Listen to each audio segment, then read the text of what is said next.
it better. Arthur gave a quiet nod but nodded, too moved to say much. Next he opened Robert's gift.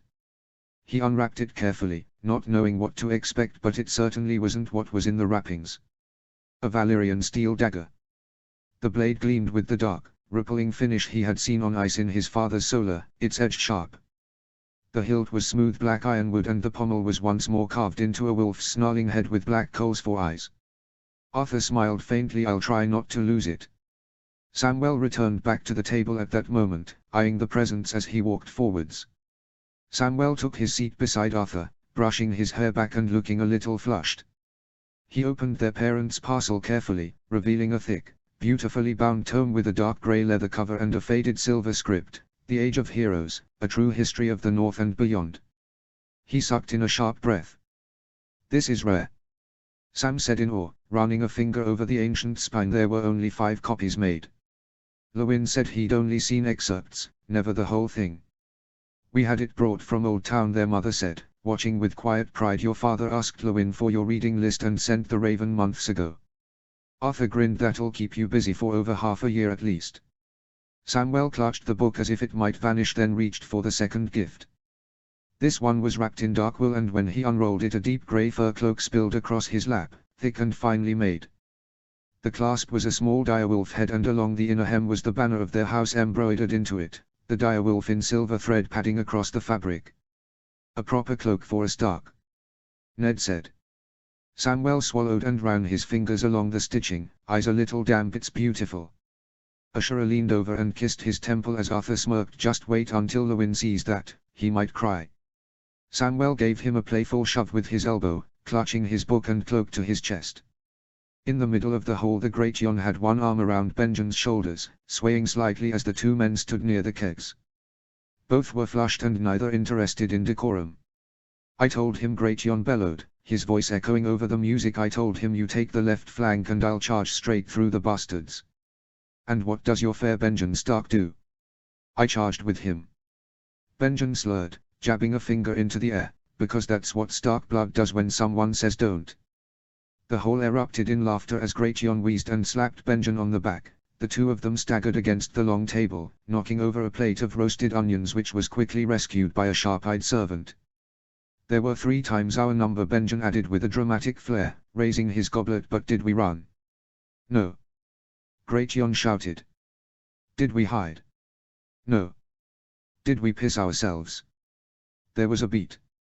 Great Jon frowned, squinting at his brother-in-arms. You might have. Just a little. I did not. Benjen roared in mock outrage, nearly falling over in laughter. While the hall was consumed with laughter over their tale, a quieter figure stepped forward from the shadows along the side of the room. Howland Reed was dressed in the muted greens and brown of the neck as he moved in silence. His grey-green eyes twinkled in amusement as he approached where Samwell and Arthur were seated watching their uncle with different expressions, Samwell fascinated and Arthur smirking. Lord Reed, Ashura greeted, rising slightly and smiling warmly, you've been quiet this evening. I prefer the hearth over the center of this, Howland replied with a soft smile, but I did not wish to let the evening pass without offering something of value to your sons. He turned toward Samwell and Arthur, producing 2 carefully wrapped items from inside his long cloak. One was longer and narrow and the other was a flat parcel wrapped in green-dyed leather. To Arthur, Howland said, handing the flat parcel to him, a collection of maps and writings of the Neck and northern marshlands, written by my hand and those of the other lords in the Neck. Much of this will not be found in Old Town's libraries. Arthur's eyes widened as he took the bundle and gently unrolled one edge to glimpse fine parchment covered in careful spidery handwriting and watercolored depictions of swamps, groves and obscure northern trials. Thank you, my lord, this is incredible. Knowledge is a blade with many images. Howland said as he turned to Samwell, and to you, young lord, a gift of more practical use. He handed over the narrow bundle. Samwell raised a brow and unwrapped the oilcloth to find a long, slender dagger. The blade was made of dragon glass and the handle was carved from oak, etched with green runes Arthur didn't recognize. It was from my ancestors, though I believe you'll put it to better use. Samwell held the blade with reverence, his fingers curling around the grip. It was surprisingly light and the dragon glass shimmered faintly in the torchlight. I'll take good care of it, he said solemnly. Howland nodded once. I know you will, and then with a slight bow he stopped back and melted into the shadows. Arthur and Samwell exchanged looks before turning to see Gratian had fallen backward off his bench. Laughing uproaring, Benjen tried to pull him up by the collar. Just then their mother swept to them, her dress trailing behind and a giggling Brandon in her arms. Here she said sweetly, placing Bran in Arthur's arms, your father has finally surrendered to the pressure and agreed to dance with me. She gave him a mock stern look before grinning. Hold Brandon for a while, darling. Arthur chuckled as she carefully shifted the weight of the 3 moons old babe in his arms. Are you sure that's wise? Of all my siblings I'm more likely to conspire with him. Ashura rolled her eyes fondly. You'll behave, she said, then leaned forward and kissed Arthur's temple before turning to her husband, who stood waiting with his arm extended. Ned muttered something in her ear that made her laugh and swat his arm. Arthur watched them go with a quiet smile, then looked down at the squirming baby in his arms, Brandon blinking up at him with unfocused eyes, a half-smile twitching on his chubby cheeks. They really shouldn't have left the most manipulable child with me. Let's give them a heart after their dance. Arthur whispered in his brother's ear. Bran cooed softly in response. That's right, we'll wait until they're relaxed, maybe just as the music slows down, then we'll make just enough chaos and noise to make them think you've turned wild. Arthur smirked, giving a playful growling sound as Bran gave a wide toothless smile which lit up his face. You don't even know why you're grinning, do you? You're just copying me. Arthur chuckled. Bran gurgled and kicked his legs. You're going to fit right in, baby brother. Arthur turned and examined the hall. Sam was talking with Mayra, Jon was dancing with Alis still, and Robb was laughing with the Forresters. All right, maybe we save the mischief for tomorrow, Arthur said, Bran giving him an unimpressed look, Arthur just laughing at him. His parents returned to the high table hand in hand around half an hour later, Ashura still laughing as she reached for Bran. It's hard to believe you two are already 10. I still remember when I was breastfeeding. Mother. Arthur and Samwell flushed red as Jon choked on his cider and burst into laughter. Ashura only laughed hard, placing a kiss on Brandon's brow. It's a mother's right to embarrass her children at feasts. Domeric Bolton stepped forward then, courtly and polite with his harp now slung at his back. I hope this is to your liking. He offered each of them a small, intricately carved oak flute with words etched into the sides. My father had them made by the finest woodcrafter in the Dread Fort. Music is healing, I think. Thank you, Domeric, Arthur said, eyeing the craftsmanship with surprise. Samwell gave a small sincere nod as well.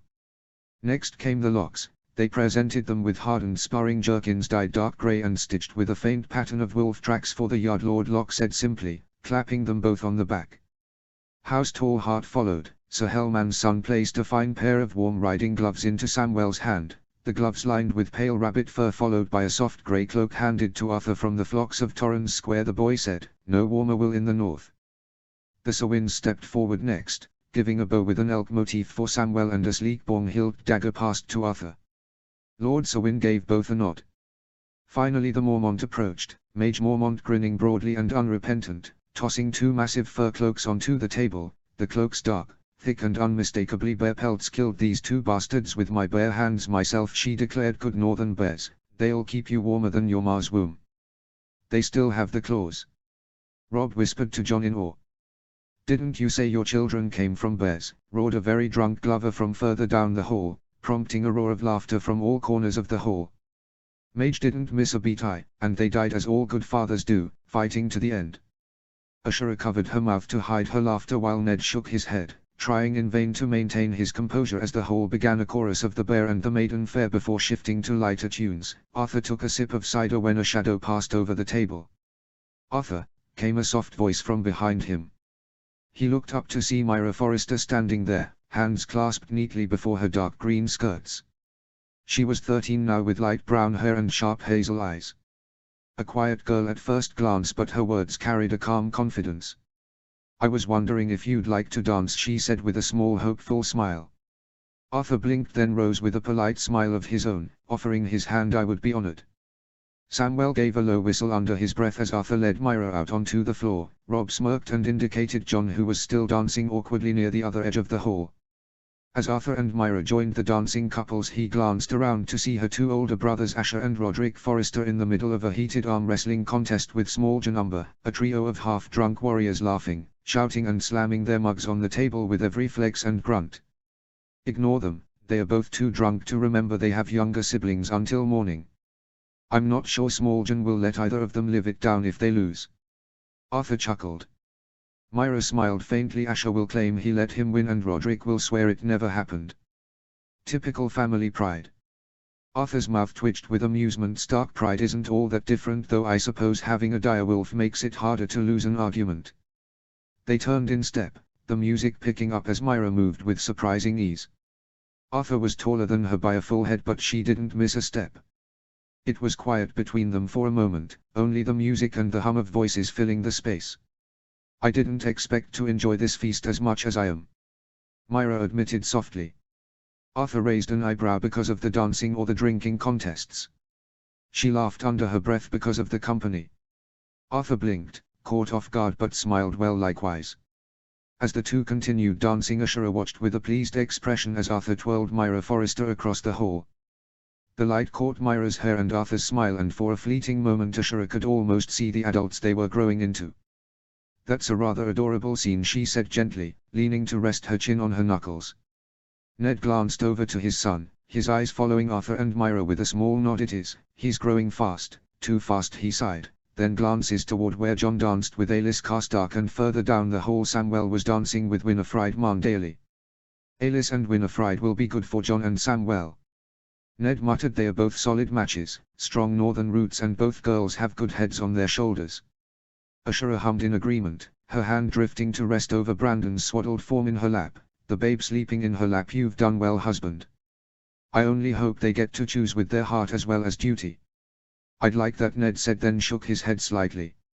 It's a shame truly. If House Forrester weren't so minor and if they had more influence, they would be among my first choices for Arthur if the Royce betrothal falls through. Ashura raised an eyebrow. Curious you like the girl. She has grace, poise, and her house has stood loyal for centuries, but they don't offer the same as a Royce, Mondaly or Karstark. Not enough troops to sway a campaign, no big enough shipping lanes or coins.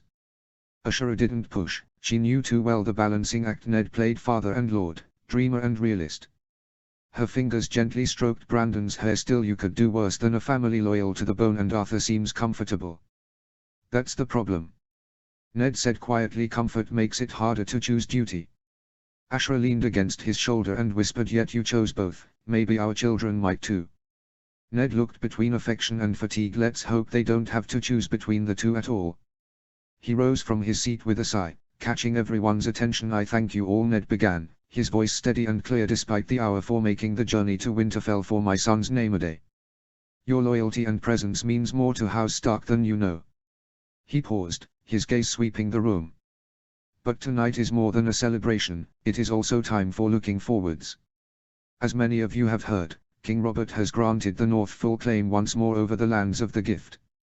The Night's Watch will remain its sacred guardians, but the land around them needs strong men and stronger families to protect it from raiders beyond the wall. The wildlings grow bolder each year, and I will not have my sons or yours fight a war that could have been prevented with foresight. A low murmur stirred in the hall. I intend to see the Gift settled, fortified and made prosperous again. I invite any house here, great or small, to have land to hold keeps there in service to House Stark and the Night's Watch. Lands will be granted and your men will answer first to the watch for the safety of the realm. But you'll find no shortage of purpose or honor. A wave of noise erupted, voices excited and low as the prospect of new lands and new titles set fire to the ambitions in the room. Several bannermen were already whispering to their kin, exchanging names of sons eager for a title and a charge. Ned raised a hand and the murmurs fell again. That is not all. Moat Cailin is close to being fully rebuilt, slowly but steadily. One day soon it will stand proud once more as it did for thousands of years. And when it does, it will have a lord worthy of its hall. He turned to look at Arthur, who sat up a little straighter. Arthur will hold Moat Cailin one day in the name of House Stark and guard the neck with the strength our ancestors once did. There was a pause and then a ripple of applause and roars of approval which grew louder as Great Jon banged a meaty first on the table and roared his approval. Arthur flushed but managed a calm nod, his mind already racing with possibilities. And that is not all. Our ancestors once ruled the sea as they did land. But since the time of Bran the Builder our strength has been lost. It is time we reclaim it. He turned to John. See, Dragon Point will be restored to what it once was, our northern shipyard and the gate to the Shivering Sea. My third son John will one day hold it, and from there we will rebuild our fleets. With the strength of the North behind them, our sons and daughters will sail again, not as pirates or exiles but as wardens of the sea. This time the applause was more immediate and thunderous. Even Lord Mandaily was smiling behind his thick beard, clearly pleased at the mention of ships. Ned gave a final nod to the future of the North, to our children and their descendants who will build and protect this land long after we are gone. He raised his cup and the whole followed, toasting the future to the North. The echo was nearly deafening. Soon afterwards Usher arose from her spot and began ushering the children to the stairs. Some were half asleep already, others leaning into her skirts with a thumb in his mouth as Elia was carried by Sansa, the little girl wrapped in Arthur's bear cloak. "Come now, little wolves, time for bed," Ashura said softly, brushing a hand over Sansa's curls and guiding Arya by the shoulder as the children began to file out. Robb groaned but stood, and even Samwell had no protest. Jon and Arthur followed at the rear, the latter carefully holding on to a bundle of wrapped gifts he hadn't stashed away. The lords and ladies who remained either retired to their guest chambers or stayed to drink deeper into the night. The great Jon was singing off-key with Lord Glover and half of House Umber, Ned in deep discussion with Lord Mandaily near the dais. Arthur made it to his room with a satisfied expression, suddenly tired from the events of the day. He laid each gift out with care, setting the watching longswords from his uncle and his parents side by side on the wall rack Mikken had mounted for him. Beside them he placed the ironwood bow from House Forrester, its polished surface gleaming in the light. On the shelf below he set the Valyrian steel dagger from Robert and the hard leather sparring jerkin from House Locke. Arthur took one last look at the display and nodded to himself, making a note to practice with all of them, already plotting out the next week. He stripped down, extinguished the candles and climbed beneath the furs, Remus and Padfoot settling with soft huffs at the foot of the bed. As Arthur's eyes drifted shut, the familiar shimmer of the interface flickered in his mind's eyes, the glowing silver words floating in the air. New tray available. Heir of two bloodlines. Arthur's heart thudded. He had seen that line for years, being grey out and unable to see what it did. He reached toward it mentally. Confirm selection. Y/N. Arthur hesitated for a second, then accepted. Darkness gave way to light. In his mind Arthur stood within the glowing spot, endless stars above his head and runes and GLYPHS below, his body outlined in flickering blue energy. The perk confirmed notification faded, replaced with a radiant pulse from the center of his chest. Perk gained, heir of two bloodlines. You are the fusion of two ancient and powerful lines. The blood of the first men runs strong in your veins, intertwined with the last echoes of Valyrian grace through the blood of the Danes. You gain +5 to all base stats. Plus 10% stat growth rate for strength, endurance, magic, and willpower. Passive trait, Legacy of Winter increases resistance to cold, fatigue, and fear-based effects. Enhanced regeneration while within the north. Passive trait, Starlit Grace, your magical potential grows faster. Instincts sharpen under pressure. Gain temporary insight into magical threats or illusions. Unlocks special synergy with wolf familiars and magical bloodlines. Unlocks unique skill tree, Blood of the First and Last. Arthur blinked as the light around him shifted again, the main skill tree shimmered, each rearranging new paths emerging like veins on a new leaf. A glowing notification pulsed. New skill trees unlocked. Dual wielding. Unlock requirement met, demonstrated ambidextrous control with wooden swords. Train both hands to fight as one. Requires balance, speed, and relentless practice. Initial skill, offhand synchronization, rank 1. Blood of the First and Last. Explore powers inherited from your first men heritage and Dane ancestry. This tree grows with experience, lore, and deeds worthy of legend. Unlock Tier I ability, Echo of Heroes. Rarely, you may glimpse the instincts or memories of past warriors within your bloodline. Pack Bond, enhanced. Due to your bloodline perk, your connection with your direwolf and siblings wolves deepens further. Unlock unique synergy abilities, pack awareness, and shared senses at higher levels. A sudden ping drew his attention to the dual-wielding tree, Arthur focusing on it. Dual-wielding tree rank 1. Offhand synchronization, passive. Your non-dominant hand now mirrors your dominant more effectively. All training gains in dual weapon control increased by 50%. Basic flow control, active. For 10 seconds, your left and right hands will follow a mirrored rhythm, improving defense and attack sequences. Requirement for next rank. Defeat 10 training opponents using wooden or steel paired weapons. Reach dexterity 25. Arthur focused, narrowing his mind's eyes until dual wielding expanded further, revealing the other paths on the tree. Rank 2 Twin Fang, locked. Description: your hands no longer act as separate weapons. Your footwork, timing, and spatial awareness sharpen under stress. Unlocks. Crosscut counter, active. After a successful parry, immediately strike with both blades in an X formation. Momentum shift, passive. Movement speed increases by 10% when alternating hands in combat. +2 dexterity, +1 speed. Requirements for rank 3. Successfully parry and counter 10 strikes using dual blades. Train in at least 2 different paired weapon styles, X, short sword and dagger, arming sword and hand axe. Rank 3 Dance of Steel, locked.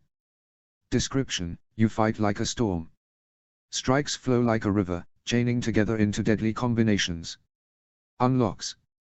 Relentless Flow, passive. Each successful hit in a chain increases your attack speed by 5% for 6 seconds, up to 25%.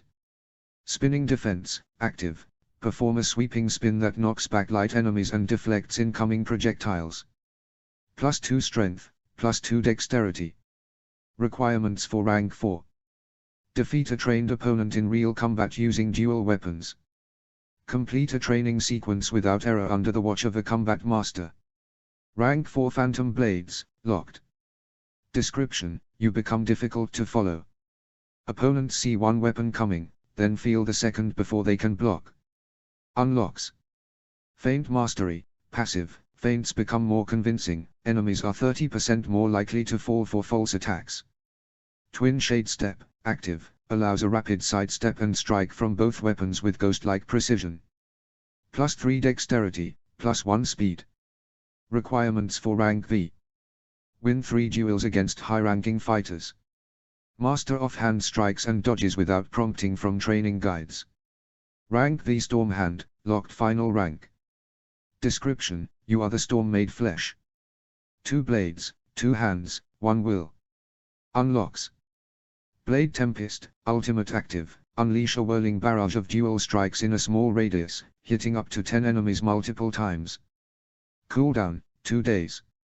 Mirror Edge Reflex, passive. Reflexively block attacks with either blade. 20% chance to automatically parry when flanked. +5 Dexterity, +2 Willpower, +3 Speed. Arthur exited the interface with a satisfied hum, the glowing trees fading from his mind's eye as he made a mental note to check the other new skills trees in the morning. They could wait for now. He let himself sink into the warmth of his furs, the faint sounds of Rumus and Padfoot snoring forming a steady rhythm. Arthur yawned once, his mind drifting as he thought about what it would take to unlock Twin Fangs before he was 1 and 10, sleep finally claiming him. He thought he was only asleep for several moments before Ned the Snake's back to eat us all for a snack. Benjen's shriek could be heard through the entire castle, followed by great yawns. It's in the hall. It's in the bloody halls. Arthur heard his mother yell back, Benjen Stark, if you wake these babies up I will have your head. Ask your damned son why his devil snake keeps acting like it wants to eat me then. Chapter 12, The Wall. Notes. Dystria won the poll. Chapter text. 295 AC. Arthur was 2 and 10 now, taller than most boys his age and 2 years older, already filling into a lean, broad-shoulder build like his ancestors. His dark hair was to his shoulders now, whipping in the wind as he rode beside his father's father, the two in the middle of the caravan as they made their slow but steady way northbound for the wall. The snow crunched under hooves and wagon wheels, the grey sky above promising more snow before the day was done. Arthur scanned the towering pine and bare-branched trees around them, ever alert as the cold air stung pleasantly against his cheeks. Padfoot, Ash and Rumus padded silently in front of the horses. His father sat astride his black Dystria, silent and his face grim. He hadn't said much as they'd crossed into the lands of the gift, but Arthur knew what was on his father's mind. Jorah Mormont, The Lord of Bear Island had disgraced himself, selling poachers into slavery and then fleeing Westeros with his Hightower wife before he could be executed. The news had enraged House Mormont and the North. Lady Mage had shattered her tankard against a wall, roaring loud enough to rattle the bones of every man in the hall. Her daughter Jarell had slammed her sword into the feasting table and cursed Jorah with every creative northern insult she knew. Arthur couldn't blame them, the North had its own ways. Men who broke the law faced justice, not profit. Still, this visit served more purpose than gifting Longclaw to Jeor Mormont and giving the prisoners of Bear Island to the Watch. Father had said it was time for Arthur to see the wall with his own eyes and to understand what it protected and what it demanded. Samwell had been bitter about not being allowed to come along. Arthur had sympathized but also understood. Samwell had been left behind to act as Lord of Winterfell in their father's absence. With Robb and Jon still being trained and the other children too small, it had fallen to Samwell to carry the weight. But Arthur suspected his father had another reason to leave, and that was breathing space from their mother. Bran at nearly 3 was not the youngest Stark child anymore. That honor went to Edwyle and Vorian. One named after his great-grandfather, and the other after the last Dane king of the Torrentine.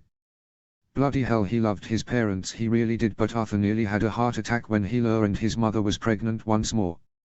Still, at least they actually loved each other. Arthur was sure that was more than most of the lord and ladies in Westeros. Arthur didn't know what was more disturbing, his mother threatening to cut his father cock off with ice and shove it up his ass if he ever dared put another set of twins in her, the fact she had actually tried to reach for a sword and do as promised during one contraction, the fact his mother hinted that in 5 years she wanted one last child to spoil, or the fact he was sure he walked in on his parents the day his youngest siblings were conceived. There were many times Arthur had cursed his ability to be able to see, that was one of the times. He had been more than horrified to find his parents in the middle of a tryst in his father's solar, clothes torn off and father mid-thrust as his mother said she wanted to carry a child every year until she couldn't. Arthur had been traumatized and made a hasty retreat as his parents realized he was there. The following conversation with his father had been more than awkward, as his father hastily explained the birds and the bees to Arthur, only for him to interrupt his father and say he already knew what to do. His father looked like he didn't know rather to cry or laugh in relief as he made a hasty exit from the room.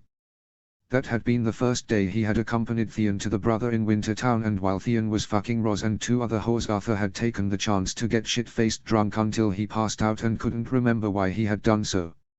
Until a smirking Theon had reminded him with a smirk. That absolute fucker. He hadn't been the only one disturbed by the news. When they stopped by Queen's Crown to tell his uncle and aunt the news, Daisy had growled in his uncle's ear that they were having 3 children and that was it, and if he tried for 4 she was biting his dick off with her teeth. Benjen had been pale and stuttered he'd have nothing left anyways and didn't know how his brother did it. Arthur had nearly choked on his drink when he heard that. Arthur had also been horrified and, if he was honest with himself, faintly impressed when he learned his father and mother were now on record of some sort of grotesque Westerosi pantheon of over-fertile lord and ladies. He hadn't even wanted to know these things, but old Nan had told him anyway with a wicked grin. Apparently his mother and father were nearly neck and neck with the likes of Jaehaerys and Alicent Targaryen, who had managed to have 13 children during their marriage. They still beat his parents, but he was terrified his parents were taking the numbers as a challenge. Then there was Gorold, good brother of the Iron Islands, who had 15 children with his poor wife whose name no one remembered. Arthur had nearly fainted when he learned Walder Free had apparently fathered 30 legitimate children, not counting all his bastards around the Riverlands. Then there was Lucamore Strong, a knight of the Kingsguard who'd broken his views and sired 16 children with 3 different wives before being caught, gelded and sent to the wall. Arthur hadn't looked at his uncle in the eyes after learning that. Even Jaspie Wild had 29 children before he croaked, and then there was Walter Brownhill, who no one remembered except the fact he had 16 legitimate children, all with 1 wife. Arthur had damned near had a heart attack when old Nan had told him of Renard Storm, who had 99 sons. Arthur had wondered why anyone would do that to themselves, or how he was still shooting stuff out of their way before he hit that number. Old Nan cheerfully cackled and said that strong storm had swept through many skirts. By that point he beat a quick retreat so he could scream where no one could hear him. But apparently his father was now the most recorded fertile Stark in history, Cregan Stark having had 10 children and had been the holder of that record until Vorian had come screaming out. Arthur wanted to be happy, but he was terrified. If his parents kept this up, they'd overtake Jaehaerys before the start of the 3rd century. And apparently there were rumors that his parents might match Garth Greenhand, who was apparently the ancestor of half of the Reach. Arthur rubbed his temples and glanced at the horizon. They would be at the wall within the hour, but right now it was less daunting than the family tree he'd eventually have to memorize. And just as he predicted, they arrived at the gates of Castle Black within the hour. Snow swirled above the frozen courtyard, and the deep groan of the chains echoed through the air as the gates opened. A handful of cloaked figures waited beyond the threshold, sworn brothers of the Night's Watch, their thick black coats dusted white with snow. A man stepped forward first, his gaunt face set in a scowl only softened by the relief of supplies and reinforcements arrived. "Welcome to Castle Black, my lords," he began, voice gruff. "You'll find the wall formidable, but we do our duty." Behind him bowstrings creaked as archers shifted in the fresh snow. Another cloaked figure bowed in polite greeting. "My lord, your rooms have been prepared and your horses will be sheltered from the storm." Ned offered a small nod to them both as Ash, Padfoot and Rumus padded by them. "The Lord Commander awaits," another man said, indicating for them to follow him. "Right through here if you'll follow me." They passed under an arch and climbed a short set of stairs into the heart of Castle Black. Torches flared along the wall and iron sconces spat streams of light into the dim corridor. At the end of the hall were heavy doors standing open. Beyond them sat Gia Mormont perched behind a solid black oaken desk. Beside him a quiet figure in black robes rested with his head dipped in the dim light, eyes closed. Behind them hopped a sleek black crow, claws clattering on the stone, beady eyes fixed on a great wooden bow of corn on the desk. Gia dipped a heavy hand into the bowl and scattered kernels around in front of the crow, who caught sharply and hopped forward, picking at the grains with single-minded precision. His father cleared his throat and Commander Mormont looked up, his weathered face turning into a smile as he stood up. "Lord Stark, you honor us by your journey. This is Maester Aemon." The old man opened his eyes, Arthur realizing with a jolt the man was blind. "Lord Stark, we have awaited your arrival since we got your letter." Gia waved toward a chair by the hearth. "Sit, my lords, there is much to discuss." Ned claimed a seat and Arthur claimed a low wooden stool by him. Aemon shifted, leaning on his staff. "The Wildling raids have grown bolder. We rely now on the support of the Gift's new settlers to keep supply lines open. Houses Umber, Karstark and Glover have already sent their first taxes here, my lord, and have driven off more raids the last few weeks." Gia nodded, gathering up parchments. "When the Targaryens sat the Iron Throne, our numbers dwindled. We once manned 17 of the 18 castle along the wall, and now we barely can hold 3. Eastwatch by the Sea, Shadow Tower and here." Aemon placed a fragile hand on a folded report. "These are the latest rosters. The new men from Winterfell and Bear Island will strengthen our numbers." Gia sat down the parchments. "The snow comes harder than ever this year. I fear that winter will be upon us soon, and the wildlings will test our resolve.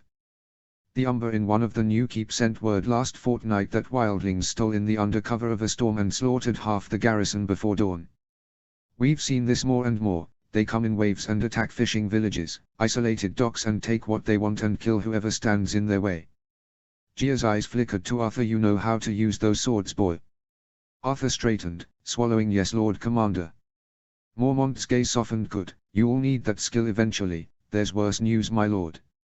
Rumors of a new king beyond the wall, Mance Rayder calling the wildlings to his banner. They say he's bringing 100,000 men together. If true, the Watch alone cannot hold the passes." Ned folded his arms. "Then House Stark and the North will stand ready. When that day comes we will answer the call." Arthur's thoughts drifted as the two men continued talking. He saw in his mind's eye the story old Nan had told him only weeks before about 2 Stark brothers, Artos and William, riding north with their bannermen to face Raymond Redbeard and his army of wildlings some 70 years ago. William Stark had fallen that day, decapitated by Redbeard's great axe, Artos killing the Wildling king in grief and anger and ending the wildling army. Ned reached down and drew Longclaw from beneath his cloak, the Lord Commander staring at the sword as his broad shoulders sagged as he accepted the sword. "I had hoped the letter and the reports were a cruel jest," Gia said quietly, voice thick with emotion. Ned's jaw tightened. "I wish it were so. Mage herself asked me to come here and give Longclaw to you." Gia closed his eyes, running a scarred finger along the scabbard. "Longclaw had belonged to Mormonts for many centuries, and now I will bear it once more." Arthur watched his father stand and nod to the man, and without another word he slipped out of the office, Arthur trailing behind him. Arthur sat hunched over a massive oaken table in the wall's northernmost library, candlelight flickering across the pages of half a dozen old and dusty tomes. Outside the closed door 2 guards stood watch, their long shadows flickering across the floor. Arthur was too absorbed as he read every scrap of history he could find on the wall's origin. Built 8,000 years ago by Brandon the Builder. He paused as he furrowed his brow, allegedly with the help of powerful spells and the children of the forest. He closed one book carefully and pulled forth another, its title stamped in cooled iron letters, Legends of the First Men and the Stone King. Within its brittle pages he discovered new fragments. The children of the forest, non-human guardians of old, lived in harmony with the land long before the first men crossed the arm of dawn. They wielded magics of root and stone, and are said to have taught Bran the Builder the secret words to shape living rock. Arthur frowned. He'd always suspected the true power of the wall was held together with magic. He had seen several runes when walking the halls. He had never studied the runes of his old world like he should have. Yet the runes here were far different from the few runes he had seen in his old world the few times he had bothered to look. He set aside the volume and opened a slimmer manuscript of mermaids and deep ones that read. The deep ones, half-fish folk from the Dawn Age, who haunted the Iron Island's sunken ruins, who may yet linger in the cold depths, far beneath the waves. Arthur paused, recalling the merman of his old world, and he had read above ancient civilizations of old that seemed to predate humanity in this world. Finally he reached for the heftiest tome bound in white-stained leather called The Others and the Long Night. 8,000 years passed, the others surged south in a winter without end, and only a hero carrying a sword of living fire, Lightbringer his sword was called, drove them back in the battle for the dawn. In its aftermath, Brandon the Builder raised the wall by artifice and sorcery, and founded Winterfell to seal the unity of the North. Arthur's fingers trembled. He had grown up with stories of the Long Night, old Nan had told them plenty of times. Arthur's fist curled as he read that passage describing the Andal invasion. The Andals swept across the neck and beyond, their steel cleaving both first men and children of the forest alike. Heart trees were felled beneath their banners, their crimson sap running dry in protest. His jaw tightened as he reread the passage before footsteps echoed softly on the stone floor, Arthur looking up to see Maester Aemon Targaryen gliding through the doorway, his sightless eyes somehow fixed upon Arthur. Maester Arthur began, embarrassment flickering across his features. Aemon lifted a hand. No apology needed, young lord, he said in a gentle tone. It is a rare and most welcome thing to find one so young buried in the old histories. Arthur closed the book and gave a shy half smile. My brother Samwell is the true scholar of our house. I am better with a sword than a quill. Aemon chuckled softly. Yet here you are, holding both with earnest intent. Arthur's curiosity pushed past his apology. Maester, you are the first Targaryen I've ever met.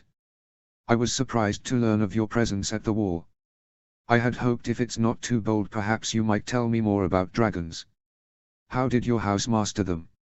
Aemon's laughter was warm but tinged with something older, sadness. Perhaps a dragon cannot be mastered as one tames a mastiff. They are no slaves, boy, but partners. It is the blood of the dragon rider that forges the bond. Arthur leaned forward, eyes alight in the candle glow. Then how did the dragon lords of old ride them? Was it magic? The answer is complicated, Aemon replied, settling beside him. It lies in both heart and heritage. A dragon rider must carry the dragon's fire within them and accept its wild nature. Only then could a man or woman become one with his mount. Aemon rose with a start suddenly, beckoning Aemon to follow him through the quiet corridors of Castle Black. The blind man's were steady, his hand brushing along the wall for guidance as Arthur fell into step beside him. They reached a small door set apart from the others, Aemon pushing the door open to reveal a modest chamber. Bookshelves lined every wall, their volumes packed tightly and layered in dust. A single desk sat beneath a shuttered window, papers and scrolls scattered around its surface. Here, this is one of the few editions that survived the Blackfyre rebellions. It traces not only dragon anatomy but the old bonds between dragons and rider. Study it well. Arthur crossed to the desk, but as he reached for the Maester's offered tome, something at the foot of the bookshelves caught his eyes, the pommel of a sword peeking from beneath a rolled blanket. The grip was wrapped in pale worn leather and the guard bore the unmistakable tell of Valyrian design. Arthur's breath caught. Maester, he whispered, voice hushed. Aemon turned, and though he was blind he knew what Arthur was looking at. You have the true eyes of a Stark. That blade belonged to my ancestor, who left it here when he went beyond the wall. Arthur hesitated. Heart pounding, is it? Dark sister. Eamon nodded slowly. It is. I found it hidden here years ago before the rebellion and the fall of my family. I've kept it hidden ever since. He paused, voice softening to a whisper. Promise me you will keep it a secret. There are those who would steal it or have it destroyed. It is all I have left of my family. Arthur's hand hovered over the hilt. I swear it, Maester, no one will know about it, I promise. Eamon placed a gently hand on Arthur's shoulder. Thank you, young one. Ashura sat in her seat by the carved oak chair reserved for the Lord of Winterfell. Samwell was currently sitting on it as the acting Lord of Winterfell while Ned and Arthur were at the wall. The 2- and 10-year-old looked dwarfed by the seat, though the boy looked confident as he listened to the plights of the small folk. This had begun a few moons before Ned had left for the wall, saying Samwell needed to learn how to act when he was Lord of Winterfell when he become Lord when he was older. Roderick Castle stood to Samwell's right, arms folded as he made sure he was ready to protect the young boy and his mother. His face bore quiet pride as Samwell addressed a grizzled farmer who stood humbly before the dais. And you say the barley fields were flooded after the snow smelt? Samwell asked, his voice calm. I am Lord, the man replied, wringing his cap in his hands. Half of my family's crop was washed away down the hill. Ashura could see the flicker of hesitation in her son's eye. He was calculating and weighing what he'd read about seasonal cycles and taxation alongside what was fair and just, tapping his fingers on the arm of the chair, a gesture he'd inherited from Ned without realizing it. We have stores left from the past harvest, Sir Roderick. Would it be possible to send seed and food enough to sustain them through planting? Roderick nodded slowly. It can be done, my lord.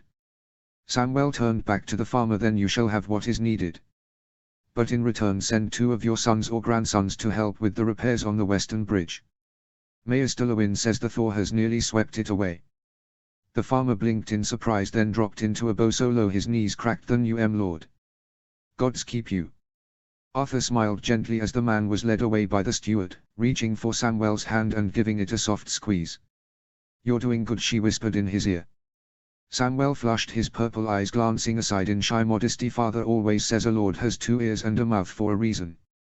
Ashura chuckled, brushing a strand of dark hair from his forehead. And if your father was here he'd say you've earned yourself extra dessert tonight. The next petitioner approached, a young woman from Wintertown whose brother had been conscripted into repairing the holdfast walls and had ended up with a broke leg. He's all I have left. With the snow coming we won't make it through unless we've help. Samwell glanced toward Sir Roderick, then to his mother, then made his choice. Then he is to be excused from service until healed, and you both will be housed in the cottage for the winter, he said. Ashura saw the woman's lip tremble with relief, and for a moment her own heart swelled. As the court finished she saw Samwell off, the boy gladly taking off in relief as Ashura smiled and shook her head. Ashura slipped quietly from the hall and ascended the stairs, her long skirts brushing softly over the cold stone floor as she made her way to the nursery where soft cries met her before she opened the door. Inside Edwyle and Vorian were fussing, each red-faced and restless in their cradles. Ellen the nursemaid linked up from where she was trying to soothe Vorian with a rattle carved into the shape of a direwolf pup. They've been like this all afternoon, Lady Ellen said with a helpless smile. Might be teething, or maybe they just miss their father. Ashura smiled gently and swept across the room. Or they know when the keep had quieted and expect their mother to see to their demands too. She knelt beside the cradles, lifting Edwyle first, the boy being the smallest babe, born thin and pale but growing stronger each week. He let out a high frustrated wail before nuzzling toward her breast. She settled into the nursing chair by the fire, undoing the laces of her bodice with practice ease, and then pulled him close, the babe latching immediately, fusing giving away to soft gulps as Ashura cradled his head against her. Moment later Vorian joined them in her other arms, equal hungry and stubborn. She fed them in turn, humming a Dornish lullaby her mother had once sung to her under the stars at Starfall. It felt like another lifetime, but it remained etched into her heart. Afterwards Ashura gently burped each babe, patting their backs until soft hiccups became sighs. She kissed their head and set them down on the thick wool rug by the hearth where carved wooden animals and stuffed direwolves waited for them. Edwyle immediately seized a plush elk and began gnawing on its antlers while Vorian reached for a stuffed eagle with both hands and began grumbling as if he was fighting a great enemy. Ashura sat beside them on the floor, legs folded and watching them play with fond amusement. They were Ned's sons through and through, stubborn, strong and already showing signs of the fierce intelligence that ran through both her and Ned's families. For a few peaceful minutes all was quiet save for the crackle of the fire and the soft coos and grunts of her babes. Ashura leaned back against a Casioin and closed her eyes, listening to the warmth of Winterfell's heartbeat all around her. In the distance she could hear the faint echoes of her other children playing in the yard. Sansa reading to Bran in his room. Samwell was likely reading some book in the library, Jon would be in the yard, and Arthur was probably be asking some poor Maester impossible questions at the wall. She remembered another fire, small and more temperamental, flickering in the solar at Starfall. She had been only 1 and 10, long-legged, wild of heart and already quick with a tongue and quicker with her temper. Her father had been seated at his desk, hands clasped together tightly as he had delivered the words that would change the rest of her life. "You are to marry a Darkstark of Winterfell." She had stared at him in disbelief at first, then rage. "No," she screamed, "I won't." Her father's face had been a mask of stern patience, though the lines at the corner of his eyes twitched. "It's a good match, Ashura, a great one. He is of old blood, a warden's son, and if rumors are true he's honorable, respected and loyal. I don't care." She had shouted at him and stomped her feet. "He lives in the frozen north with wolves and trees that bleed. I'm not some broodmare for a Stark. I want to live, not freeze to death in a castle of ice." 4 moons afterward she had made her rebellion known. She had taken to riding too far into the hills without guards, refusing her Septa's lessons, mocking her betrothal at every turn, and hurling sharp words and swear at anyone who spoke of Ned Stark, especially her brothers, as they found her rage hilarious. She had threatened to shave her head, leap from Starfall's tower, to run away and marry a sailor or sellsword, anything but be sent north. Her fury had reached such a crescendo that her father had finally done what any wise lord might do. He'd sent her to Sunspear to be polished into a proper lady at Elia Martell's court. Ashura's expression softened at the memory. Sunspear was warm and golden, where the sea breeze smelled of salt and spiced wine and the gardens bloomed year-round. And Elia, gentle Elia, with her quiet smile and soft hands, who had seen through Ashura's fire and found the aching girl beneath. Ashura had never told anyone except for Ned what those first feelings for Elia had been. How her heart fluttered when Elia brushed her fingers or praised her embroidery, how she'd felt something bright and terrifying when Elia kissed her cheek goodnight. Elia had been her first love, her first heartbreak, and her first example that tenderness had been a strength. Then came the man she had sworn to despise. Ned had been silent, grave, and so dutiful it made her teeth ache. She had been ready to hate him on sight, thinking of him as some cold northerner who would drag her away from all she knew and expect her to just bear his children and be quiet. But beneath that solemn brow and awkward stiffness was a man so full of quiet kindness it disarmed her. He listened when she spoke, he took her anger and fire without flinching, offering neither scorn nor resistance, only gentle truth. And gods, when he smiled it cracked her wide open. She had fallen in love with him slowly, unexpectedly and completely. Then came the rebellion. And amidst the chaos she had found herself with child, not 1 but 2. Her hands had trembled when she'd felt them stir inside her. Her first little wolves. They had kicked like little knights in training, making her sick for moons and demanding all of her strength. And still Arthur had stared up at her from the moment he opened his eyes with such eerie focus, as though he was already memorizing the world around him, as if he knew things he could not yet name. Even the Maester had remarked on how older he'd seemed for a newborn. She smiled now, watching her youngest sons roll together like wolf pups. How far she'd come from that angry and furious girl in Starfall to a mother of many children in a cold but beloved keep. Ashura chuckled to herself as she rocked Vorian in her arms, his pudgy fingers tangled in her hair.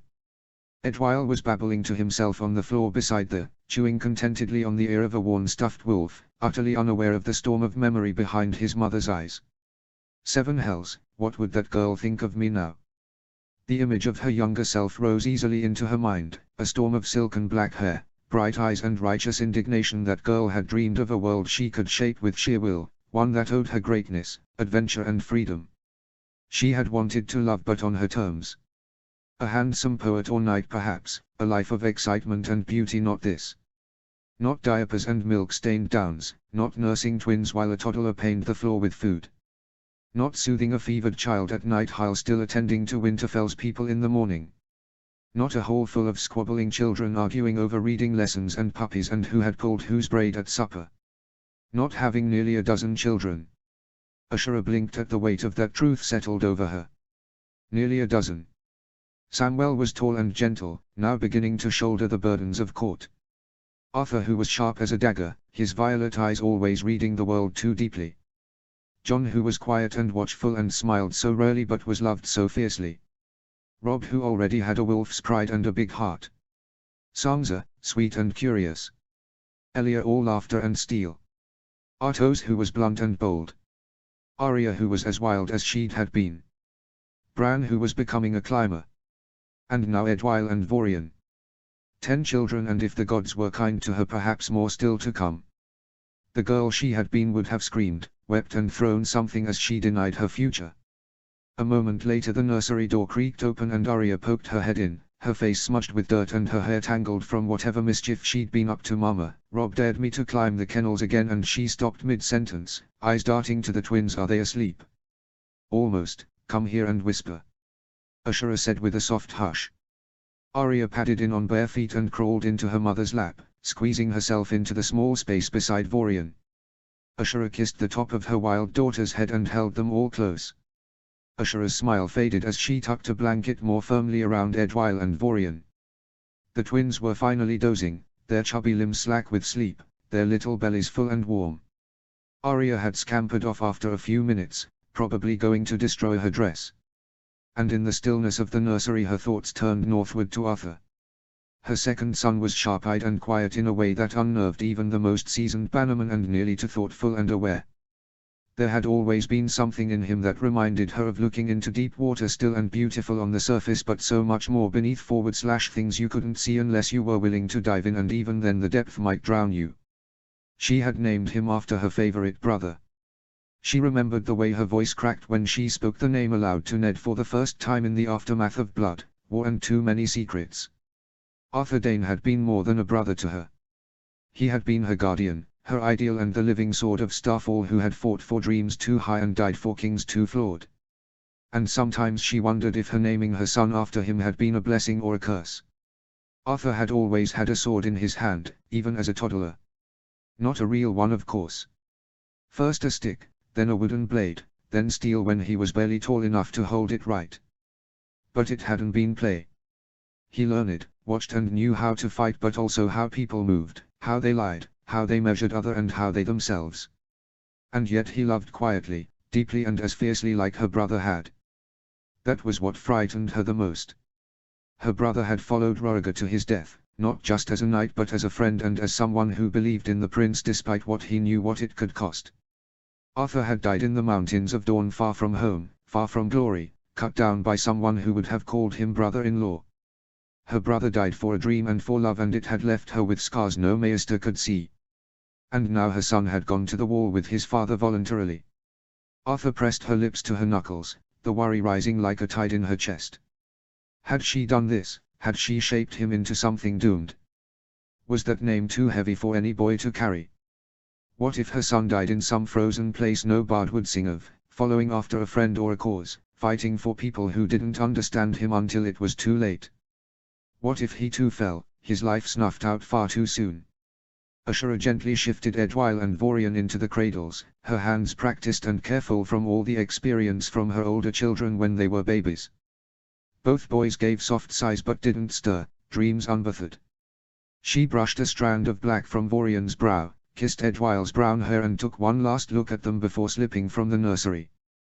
The summer air outside carried the sharp bite of the coming northern autumn, crisp and clean with a promise of early frost. The courtyard was full of motion and sound, soldiers drilling at the far end, Sir Rodrell barking orders, the clang of metal on metal ringing off the stone walls of Winterfell. But Ashura's eyes were drawn to the center of the yard, where laughter and shrill squeals filled the air.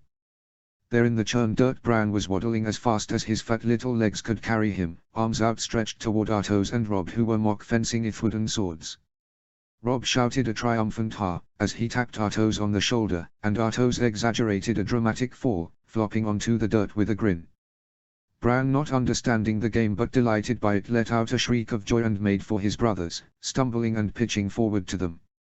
Before he could fall, Ashura was there, sweeping him up into her arms in one fluid motion. He squealed louder in delight, tiny fists flailing, then beamed as she lifted him higher into the air. "Oh my sweet summer wolf," Ashura cooed, pressing a kiss to his round cheek. Bran babbled back, A stream of happy nonsense, his hands tangling in her hair as he patted her face with sticking fingers.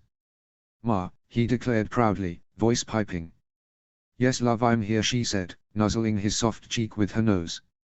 A trumpet sounded from the gate. The Lord of Winterfell returns with his son Arthur Stark. Ashura turned to the gate, shielding her eyes from the sun with one hand. The heavy gate lifting upwards, and for a moment the world seemed to pause. And then she saw them. 2 riders came through the archway, casting long shadows over the cobblestones.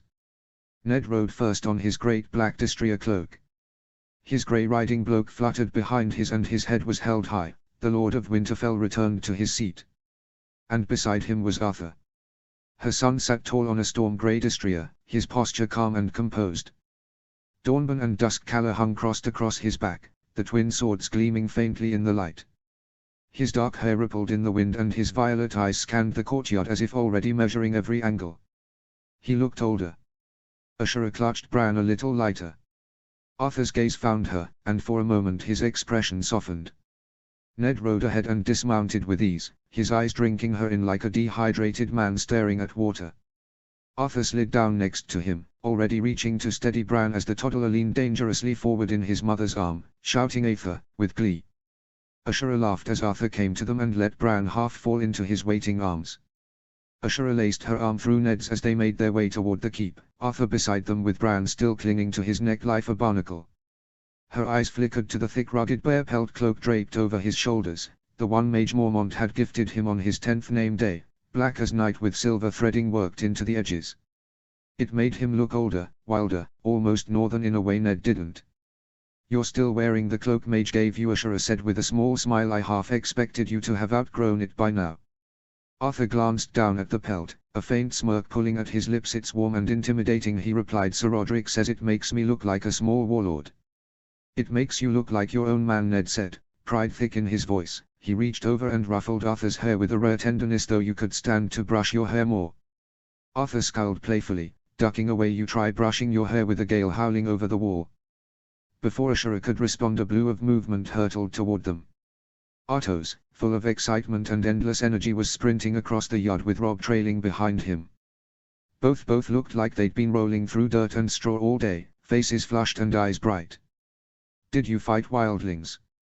Artos blurted before he'd even reached them, barely able to contain himself. "Did you see any? Were there giants? What about White Walkers?"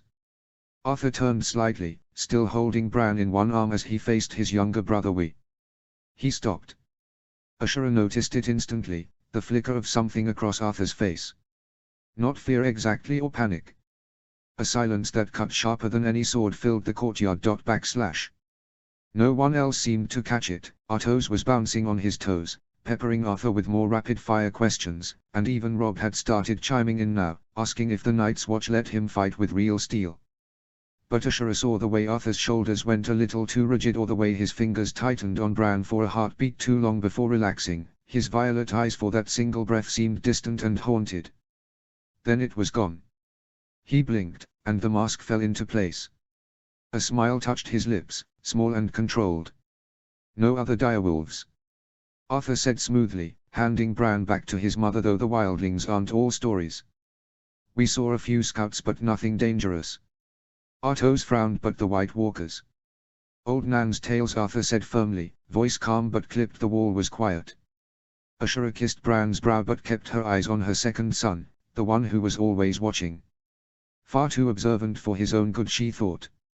Ned put a steady hand on Arthur's back. "There'll be time for stories over dinner. You two can interrogate your brother then.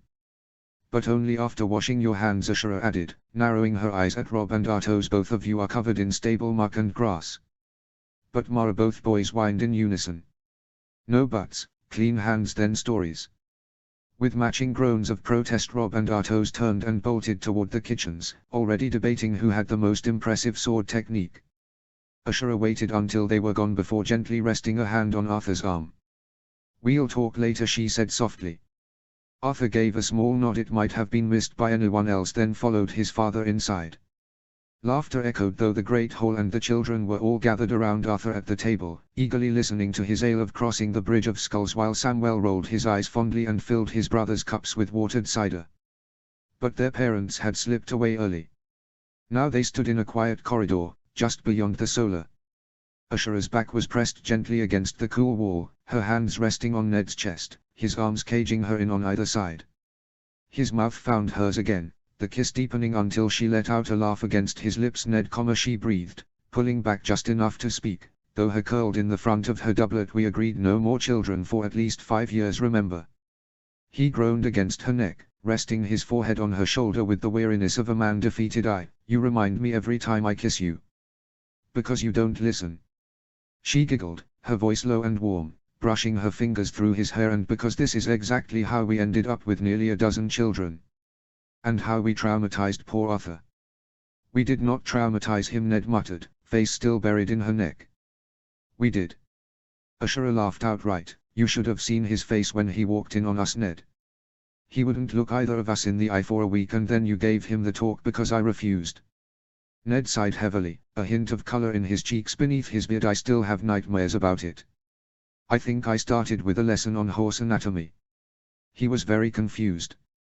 Ashura burst into another fit of laughter, her head falling against his shoulder. You absolute oaf. No wonder Sam started asking Lewin about reproductive cycles in birds instead. Ned looked at her properly then, and even in the dim light his eyes softened. And yet he's the most brilliant of all our sons, he said. Gods help us if he ever figures out how clever he is. Ashura smiled, wrapping her arms around his waist and resting her cheek against his chest. He already knows, but he'd to king to use it cruelly. He takes after you. Ned snorted gently, resting his chin against head. That's the first time I've been accused of cleverness. Ashura planted a kiss on his cheek. Chapter 13, Bandit Camp. Notes. Trigger warning, mention of rape and torture in this chapter. See the end of the chapter for more notes. Chapter text. 297 AC Edge of the Wolf's Wood, Bolton Lands.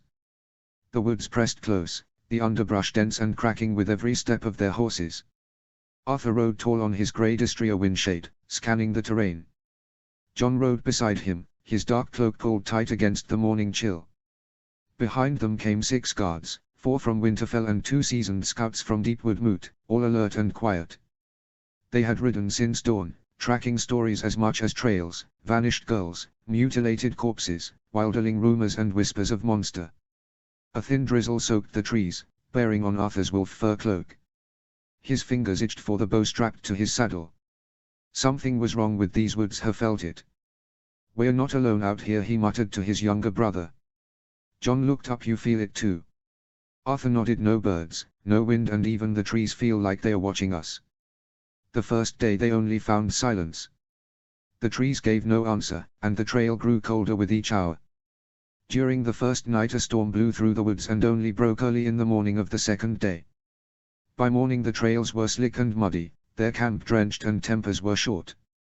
Hull, one of the oldest of the guards, found a broken doll in a bramble patch not far from where they'd tethered the horses. Arthur crouched over it, turning it in his fingers. The face was cracked porcelain, the dress stitched in Bolton red. A child's toy, either dropped in flight or left in haste sometime the last few days. He stood slowly. We're getting close to finding the bandits. They pushed deeper into the woods, finding more remnants, scraps of torn cloth caught on a bark, an earring crushed in the mud, a torn shoe. At midday one of the scouts knelt by a stream bed and held up something long and glistening. A braid, long and cut clean, the scout announced. John stared at it, swallowing hard. They burned it without a word. By the end of the second day they made camp in a hollow between 3 old oaks, wary of ambush. The guards took turns on watch while Arthur barely slept, keeping an eye on his brother at all times. The third morning he and John scouted ahead on foot, bow and sword in hand, while the other packed up. They didn't find the bandit camp, but they found the pit. It was dug into the hillside, half hidden beneath fallen leaved and rotted branches. The smell hit them first, sour rot, blood, and something far worse. Arthur pulled back the brush and stared down into it, eyes hardening. Behind him John hurled up his breakfast. Inside were dozens of bones. Some old and stripped clean by scavengers or time, others were newer and fresher. Bodies of women and girls of various ages, most in tattered dress or completely nude. Many bodies were missing parts and had clear signs of what killed them. Arthur didn't move. These aren't just bandits. John looked sickly at the sight. What kind of people would do this? Cannibals. Look at the bite marks on them, they weren't made from animals. They probably ate the bodies after they decided they were through with them. Arthur said in disgust. He had seen cruelty in this world and his old one, but this was different. They were hunting for sport. They buried the bones they could and burned the rest. By the fourth day the weather turned clear, but the weather remained unfriendly. That evening they followed a thin trail of blood down into the ravine, where they found a snare laid out with wire-thin trip lines strung between trees covered in pine needling and leading to what looked like a collapsed shelter. One of the Winterfell guards, young Wyl, stepped into the trap before Arthur could shoot. A spike flew from the ground and punched through the boy's calf. He went down screaming. The rest rushed forwards with blades drawn, checking for more traps. There were none. Wyl bit down on a leather branch while the spike was yanked out and the wound was treated. Arthur stood by the trees, staring at the shelter, finding it had been used recently. There were footprints in the dirt, the remnants of a fire and a burnt scrap of parchment with what looked like a crude map. He retrieved it, brushing soot from the surface. A ridge marked Hollowtooth was circled in smudged ink. Another mark near it, possibly a sun symbol or a cave entrance. Tomorrow we will check the ridge, Arthur told Jon and Hal as he showed them the map. By the fifth day they were exhausted. Sleep came only in snatches and Wyl's injury slowed them, but they followed the map northeast toward a steep ridge that locals called Hollowtooth. The trees here were older, clustered tightly together, and a mist clung to the area, making it hard to see. At noon they found an altar, a flat stone smeared of old blood with bones scattered beneath. A raven was perched nearby watching them with glassy black eyes. Arthur approached the stone, jaw tight. Carved into it were strange markings that looked like just mad scratchings. He recognized none of them, but Jon knelt beside him frowning. "I don't recognize any of these markings," Jon muttered to Arthur. "Probably means something north of the wall, maybe some wilderling symbols or something," Hal told the pair. That night they camped beneath a crooked pine. Jon stood watch with Arthur, both silent. 5 days, Jon muttered after nearly an hour of silence. 5 days and we've only found bones and ash. Arthur nodded. But these bandits are real and close. I can feel it in my bones. You think Father would have sent us if he knew it was this bad? Arthur didn't answer immediately, looking out into the mist and listening to the woods. He knew that Father would have sent him with far more guards if he knew it was this bad. Jon wouldn't have been allowed to go, but Arthur would have, as he was being recognized as one of the best swordsmen in the north. No, he would have sent more people if he did. Arthur said finally, Jon not answering. It was on the 7th day they found the camp.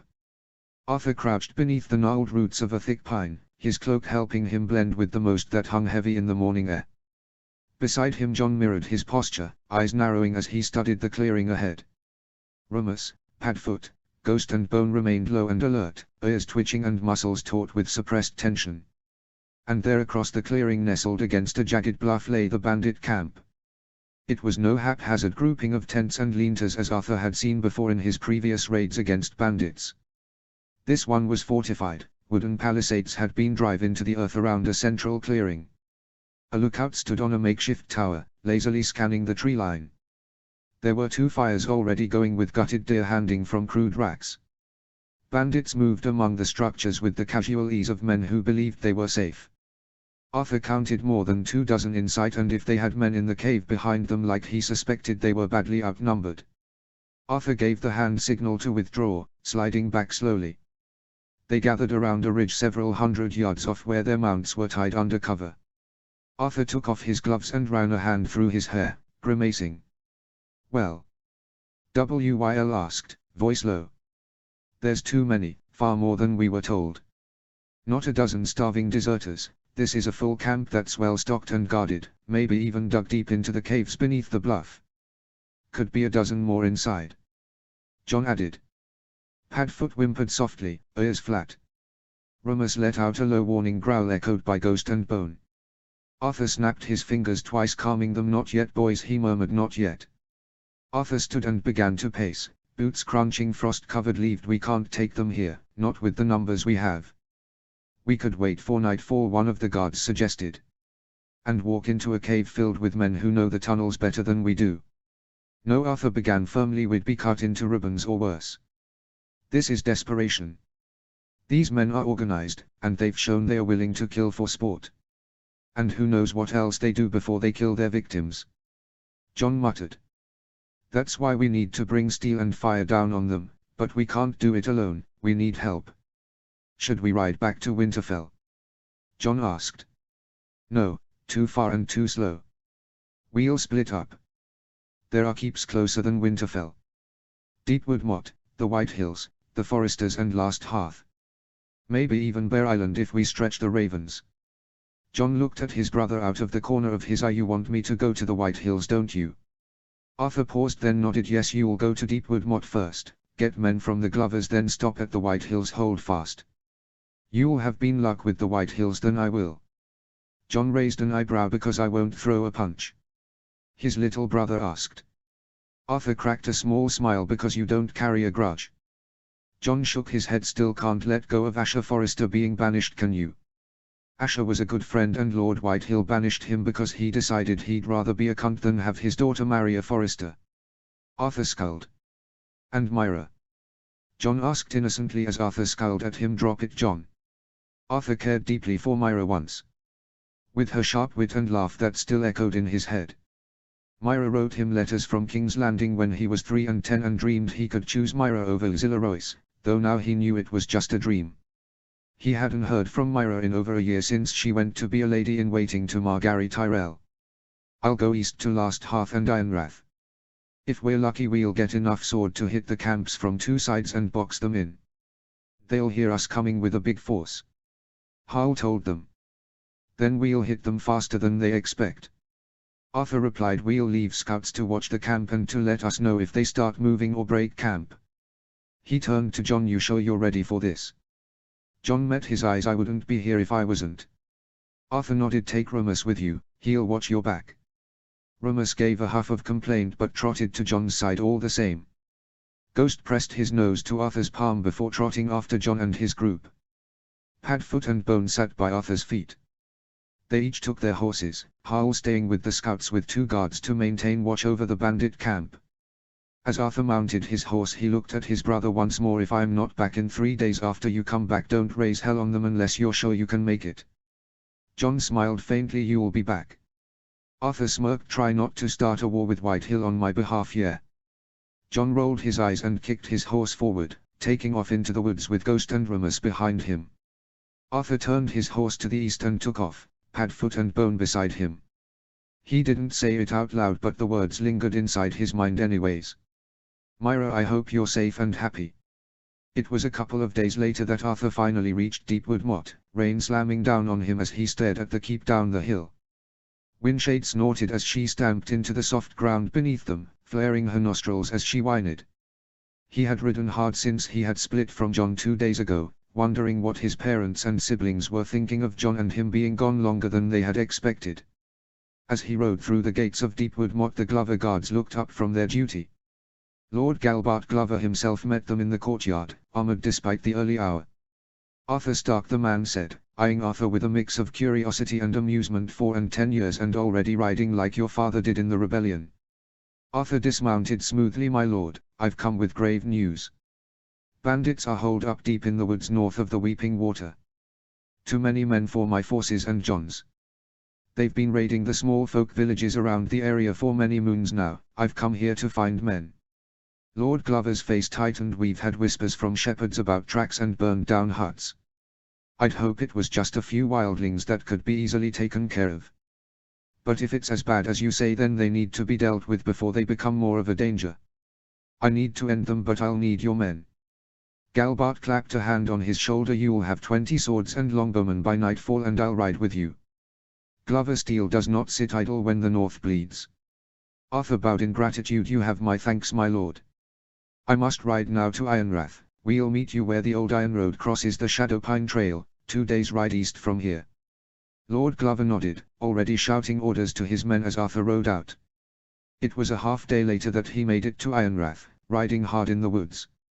His thoughts grew quieter as he saw Ironrath in front of him. He hadn't been here since he was 3 and 10.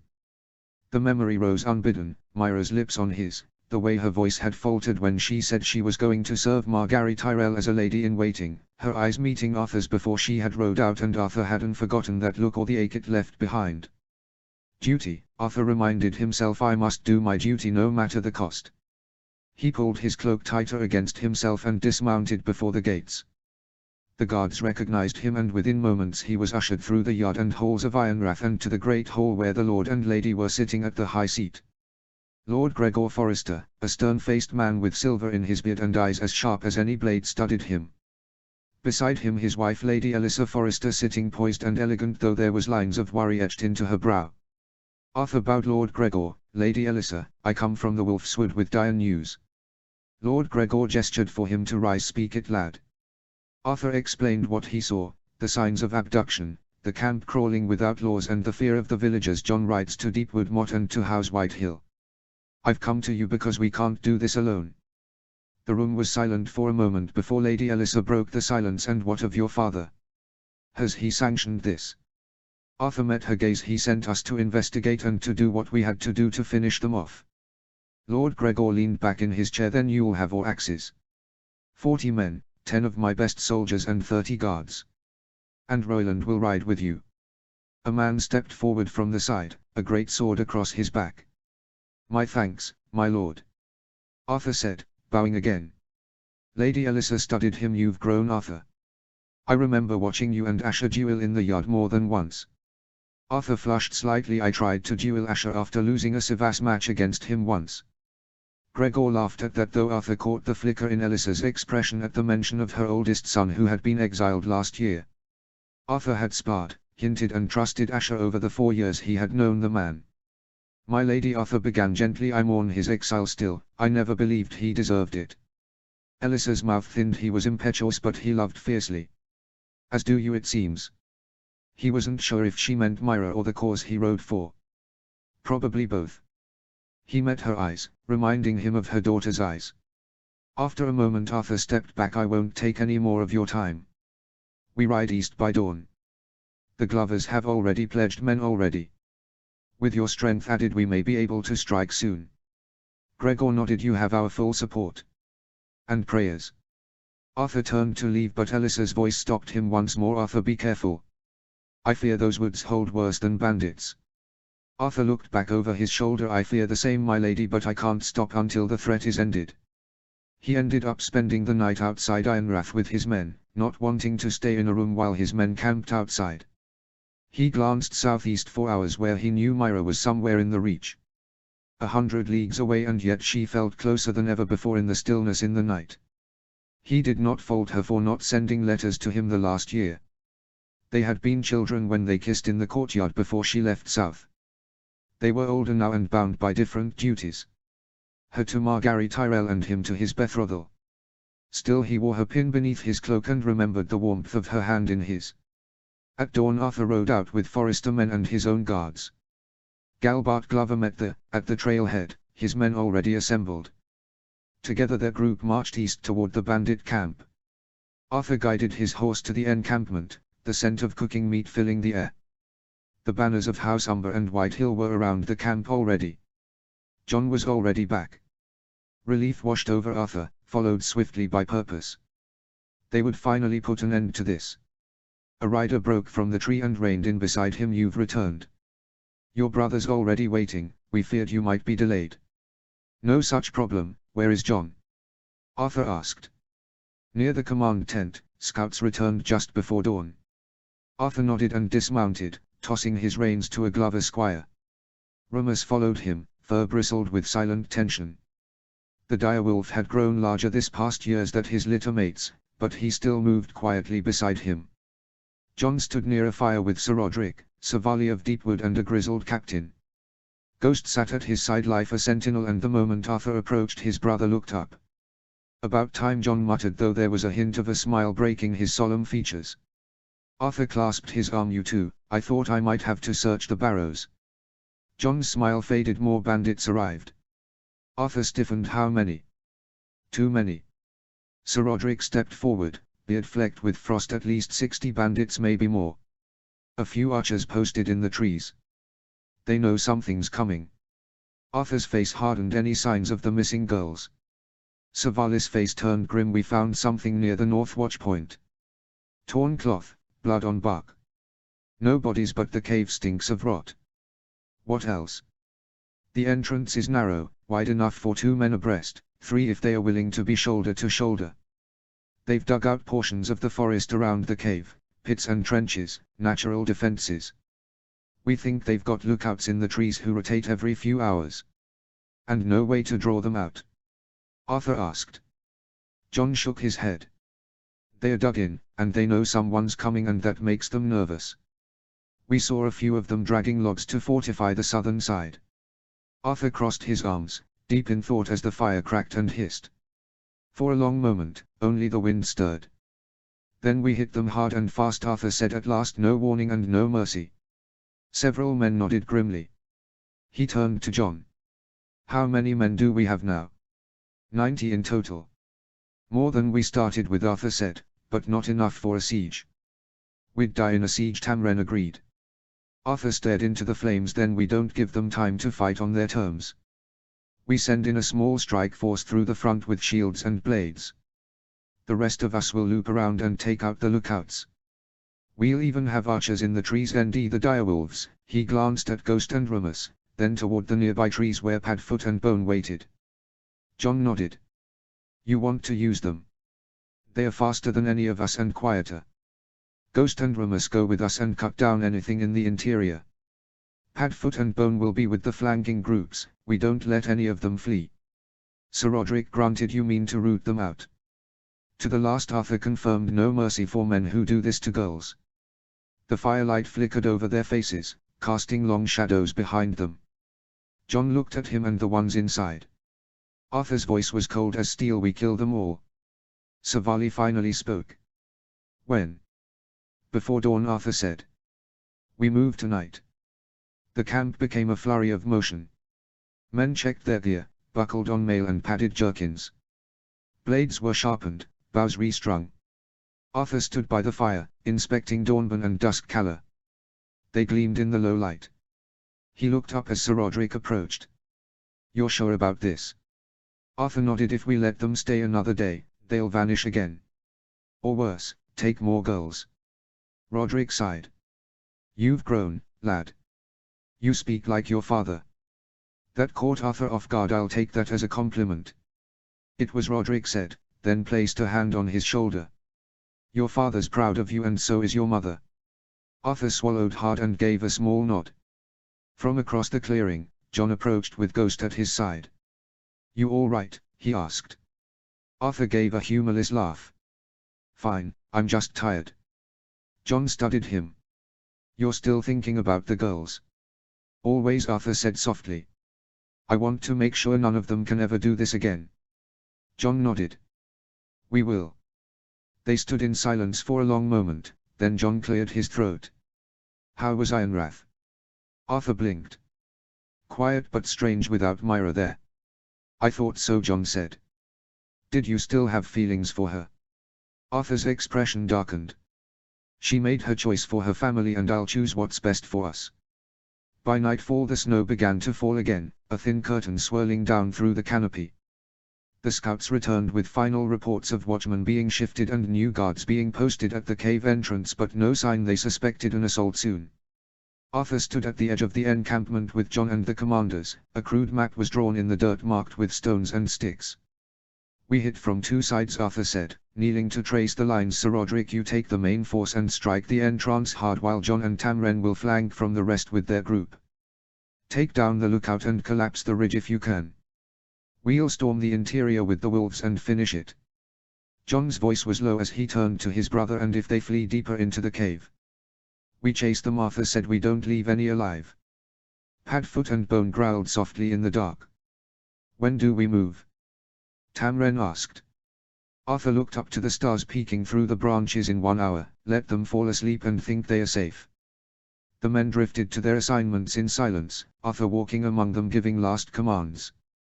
He stopped by Rumus, the direwolf resting near the edge of the camp, running his fingers through the wolf's thick fur. You ready? He asked. Rumus let a low huff and pressed his head into Arthur's shoulder. Good boy. Arthur whispered as he stood, strapping his swords to his hips and his bow slung over his shoulder. Pale light bled through the trees as they skulked through the area. Arthur was between two guards, seeing Jon and the others sneaking through the ridge. Sir Roderick signaled scouts to move forward, skirting between frozen underbrush and broken deadwood. Two Glover archers slid to their knees and drew their arrows. They searched the perimeter as everyone watched breathlessly. Roderick stalked forward. "If they notice, light the torches and charge," he hissed low, "otherwise we wait until they do." Horsemen melted into shadowed undergrowth, slipping like ghosts toward the tree line. All were close enough to hear the flutter of distant wings. The palisade itself rose jagged and mean, a wall of rough timbers bolted by cords and thorny brambles in place. Arthur's jaw clenched. A faint whistle cut through the hush, the signal to begin the assault. Roderick directed, "Now." Riders surged forward, torch flickered from harnessed pouches, lighting the area as men drew swords. The gate shook as they pounded at the gate. First the gate began to bow, then the hinges exploded as the gate was repeatedly slammed before it finally fell. Arthur felt his adrenaline surge as he surged forward, drawing his swords. The air filled with screams, metal on wood and the roar of steel being freed. Behind, Ghost and Padfoot lunged through the breach with snarls as they leapt on two bandits. Steel sand as bandits turned to meet them, a shoulder-length sword struck down at him that he blocked. Arthur pivoted, carving into the bandit's rib as he swung at two more attackers, cutting through the arm of one and disemboweling the other. Jon crouched at the rear, firing arrow that soared between men and each finding its mark. One buried itself in a bandit's neck, one in another's eye socket, one through a knee and another into a bandit's mouth. Sir Roderick struck down two men as bandits fell around them. In the middle of the battle was Remus, and the rest of the dogs were tearing through the bandits. Padfoot tore the throat of a man out as Remus ripped another's face off as the man screamed in pain and terror before Arthur buried his sword in the man's heart. A distant boy's frightened cry spiked Arthur's pulse, realizing that captives must be here. Ignoring the pain, he pressed ahead, boots sinking into the ground as he slashed at the bandits. He looked eyes with the rearmoured defender, a cruel face dripping with sweat and fear. The man swung a steel blade at Arthur's head as he ducked and sliced through the man's wrist, burying his blade through chainmail as the man cried out and collapsed at Arthur's feet. The breach was widened now. From inside came a muffled tremor, shouts coming from the tunnels as bandits attempted to go farther into the cave. "Push forward." Roderick's voice could be heard over sounds of the battle. Arthur leaned forward. He heard Jon call out numbers behind him, 6 bodies down. 2 more charging. He met the charge, steel rang on steel as he swung Duskcaller into a man's chest and blocked another before slitting the man's throat. "Follow me," he shouted, leading into the tunnel's mouth as Sir Roderick's party surged close behind. Torches stuttered at the tunnel's rim. Bandits retreated beyond flickering lamplight. Arthur glanced at Jon, who was wide-eyed but steady. "He's with me." The two brothers shared a look as they made their way into the tunnels. "Stay close, Jon, light another torch," Sir Roderick ordered. Jon obeyed as flames sprung to life, revealing twisting corridors lined with wooden barricades and crude steps. Arthur and Jon slid to opposite side of their column as the hallway narrowed.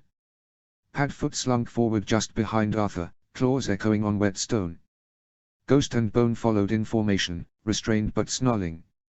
A sentry guard stumbled out of a smoky side niche, his longbow drawn but failing to alert the others as Lord Glover split him from neck to groin. Arthur exhaled as they pressed forward and reached the first chamber. Perched on wooden benches were bandits eating stale bread, sharpening blades and muttering curses, all unaware of their approaching doom.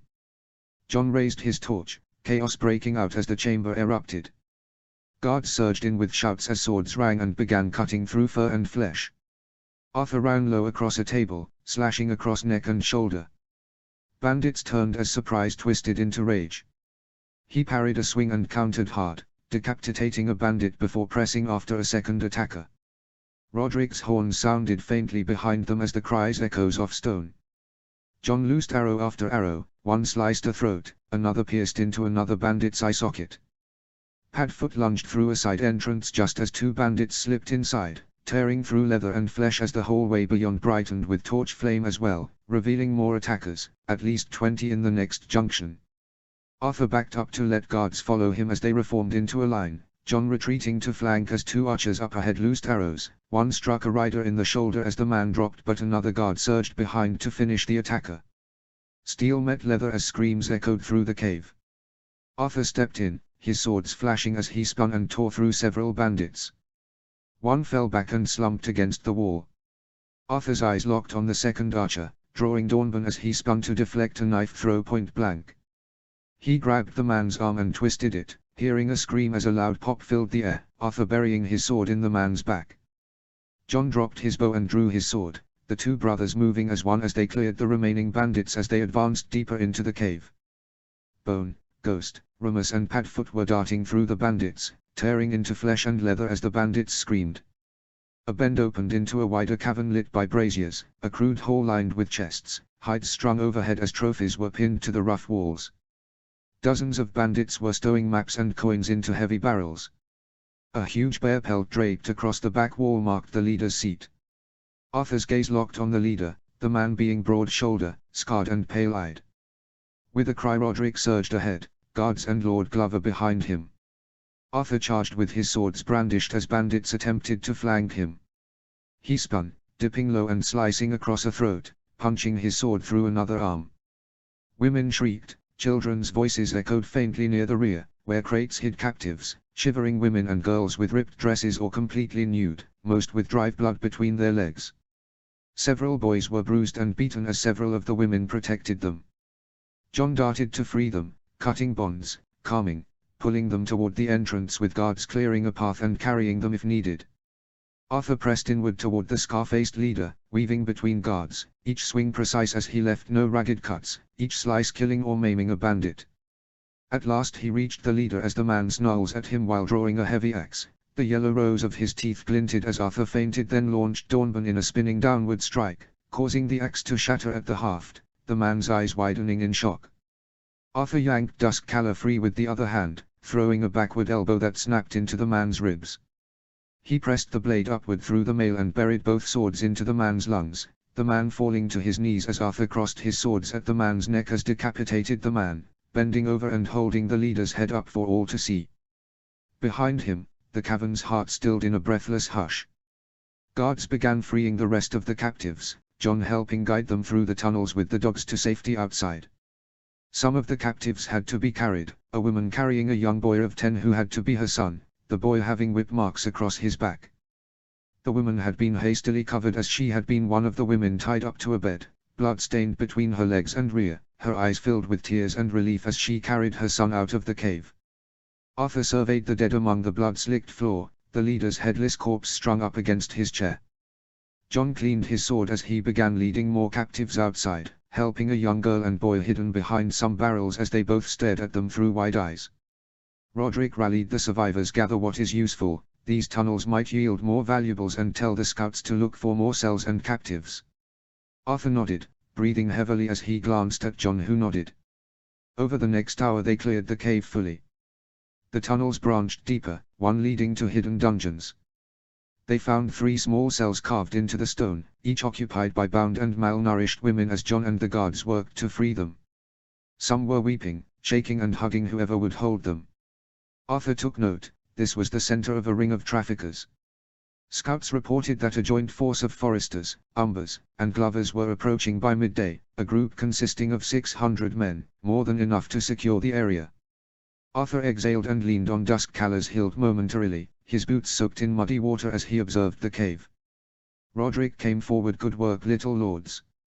You led this column with a clear mind, and the girls are safe, the bandits are dead and their camp is destroyed. John's jaw clenched. Father will insist we return them to the nearest keep. Arthur watched the freed captives being led away.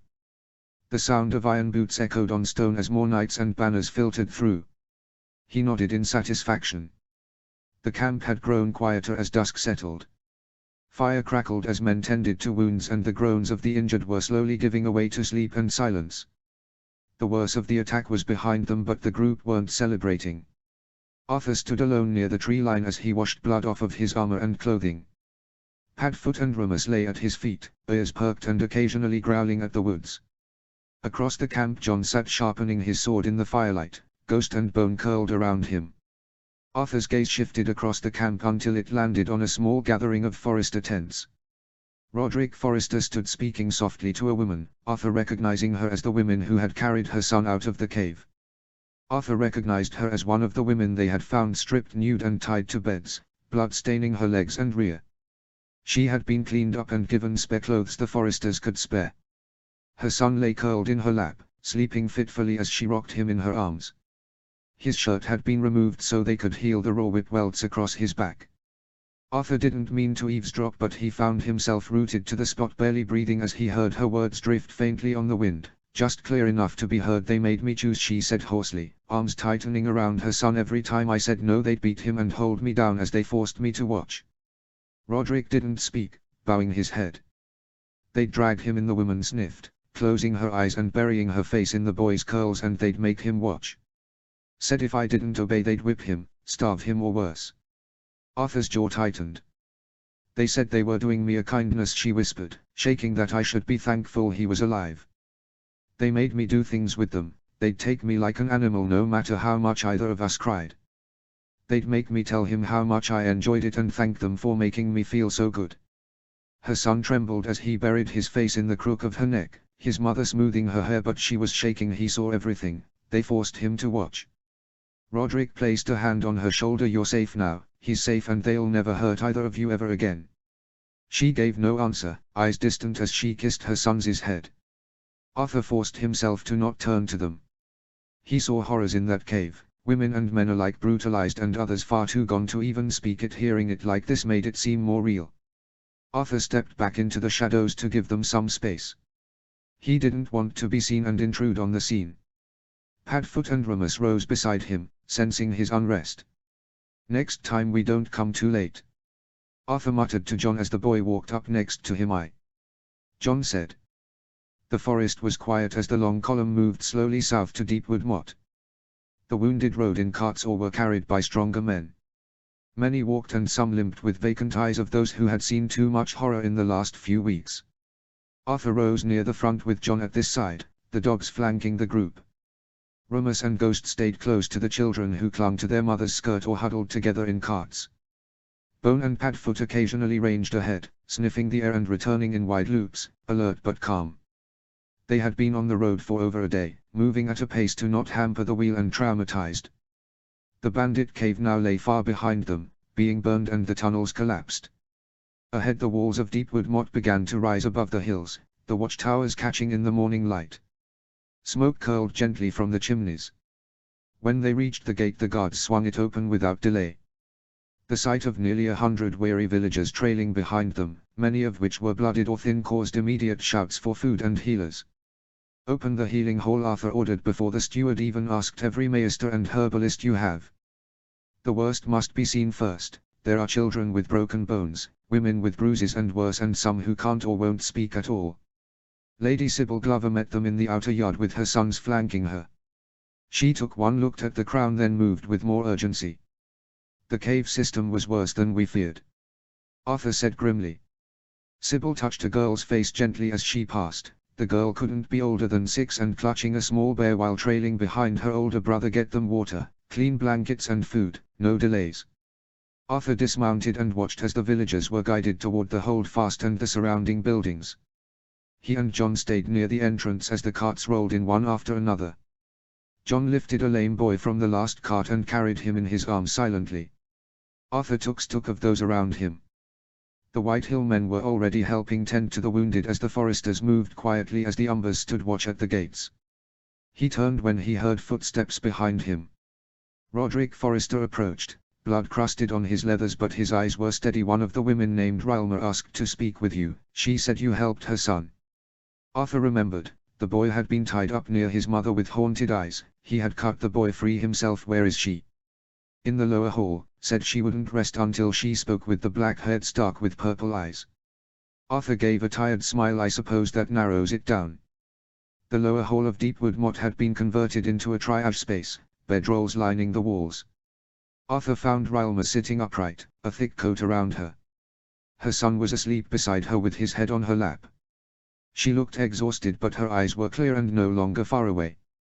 She rose shakily when she saw him. "Lord Stark." He raised a hand. Just Arthur, if you please. She swallowed. I wanted to thank you. You got us out. My son wouldn't have made it much longer. You got him out and kept him alive. That's more than most would have done. Her face twisted slightly. I did things I'm not proud of to keep him alive. I know, and none of it will ever be used against you, not in my presence or in the north. Tears welled in her eyes, but she nodded. If there's anything I can do. Rest and tend to your son, that's all the thanks I'll ever need. Later Arthur stood on the balcony above the courtyard watching as supplies were offloaded and the wounded settled. John joined him, silent for a long while. They'll need places to go, John said at last. Arthur nodded. Some have family left, others will want to go where there's work. I was thinking we could ask Lord Glover and the foresters to help resettle some, maybe even give land to those who wish to farm. That could work. We could send word to father, and if any wish it, we can offer a place in the gift. There's room and good earth there. Arthur smiled faintly. That would work. John gave him a side glance. What about you? What about me? You've barely slept or ate. You saw what was done in those caves and you haven't spoken of it since. Arthur leaned forward on the railing, eyes scanning the courtyard below. What would I say? That I'm angry. I am. That I'd gotten there sooner because I do. That I keep hearing what Rylma said they did to her and her son every time I close my eyes. John said nothing. Arthur exhaled. You can't save everyone, John, that's something everyone must learn. But we can save the ones we're able to. John nodded. Notes. Thinking of doing a fic with King of the North Ned after the rebellion, with it possibly being Ned/Ashura/Caitlin. If you're interested, tell me what you'd like to see. It won't be a HP crossover. https://strawpoll.com/kjn1dr3dxyq. Chapter 14, Robert. Chapter text. The forge was roaring with the sounds of bellows and steel striking steel, filling the air. 6 and 10-year-old Arthur standing at the anvil, hammering the final rivet into his newest creation. His breath came steady, his bare forearms slick with sweat and speckled with old and new burns. The steel cooled as he examined it, the final parts of moons of designing, failures and injuries. Before whom was the helm, the last piece of his new armor. Shaped like the snarling head of a direwolf, the helm bore a menacing aspect. The muzzle jutted forward, silver fangs glinting as though they were ready to snap down on an unsuspecting person's neck.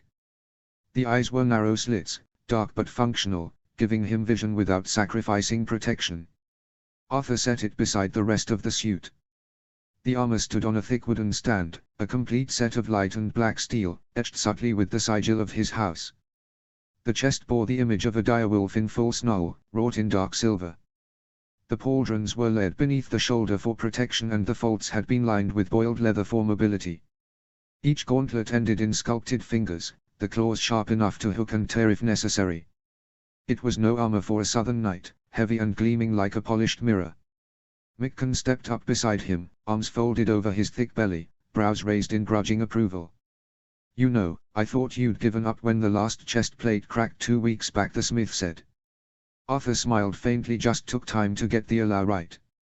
I had to rework the base and fold the steel more with the silver. Held up better in the end. You'll put me out of business one day, Lord. You're the one who let me work your forge, Arthur replied. And I've regretted it every time you break one of my hammers, Mikken grumbled, but this armor, it's fine work. Better than half the lordlings south of the Wear, and they've got master armories backing them. Arthur gave a quiet nod and studied the helm again. I won't be wearing it for the ceremony, maybe the next bandit raid though. Let's hope that's a long way off, Mikken muttered, already turning back to his own work. Though with the way the ravens have been flying, I wouldn't bet a copper on peace lasting. Arthur said nothing. The Riverlands were building again, rumors of the Greyjoys stirring in their isles were going around also. He peeled off the apron and hung it by the forge. Outside, the thunk of an arrow hitting a target and laughter drifted in from the yard. With one last glance at the armor, he stepped out into the courtyard. By the archery targets, John, Rob and Samwell stood behind Artos, who was clutching a short hunting bow nearly as tall as he was. Edwile and Vorian were seated on a log nearby, snickering with every miss. Sansa watched from a blanket under the shade, rolling her eyes fondly as she pet her falcon. Bran was watching from the stables, sitting on a horse saddle.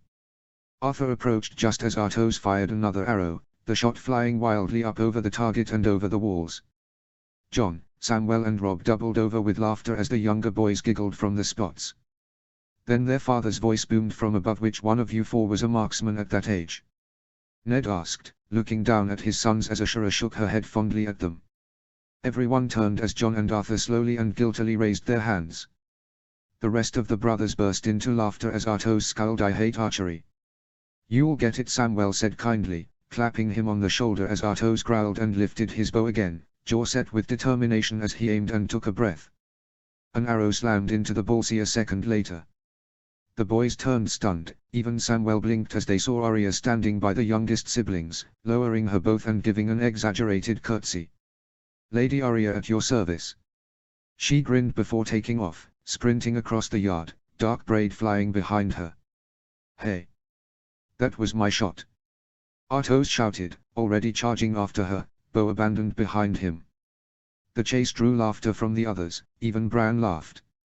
Then Ned turned as he heard the soft clank of armor and turned his head, seeing Sir Roderick and Theon walking up beside him. "My lord, another deserter from the Night's Watch was caught near the last river. Rangers rode him down and he confessed." Ned's expression darkened. Arthur, now half turned to them, saw the weariness in his father's shoulders. "That's the 7th deserter this year. Prepare the horses and have the boys get ready, even Artois." Arthur's eyebrows arose at that. Theon gave a brisk bow at once. "Lord Stark." As he turned to go, Arthur met his eye briefly, Theon giving him a nod as he strode to the stables. Samuel looked up from helping Vorian down as Theon passed way riding out. "Another deserter, your father wants you all to see it." Even Artois had stopped mid-chase and now looked wide-eyed at Theon. "Really, I thought I was too young to see executions." "You're not," Rob said flatly. "If you're old enough to fire a bow, you're old enough to understand the price of breaking oaths." "I still don't like it." Sansa muttered. Arthur didn't speak, already moving to the smithing again, heart thumping toward the smithy again.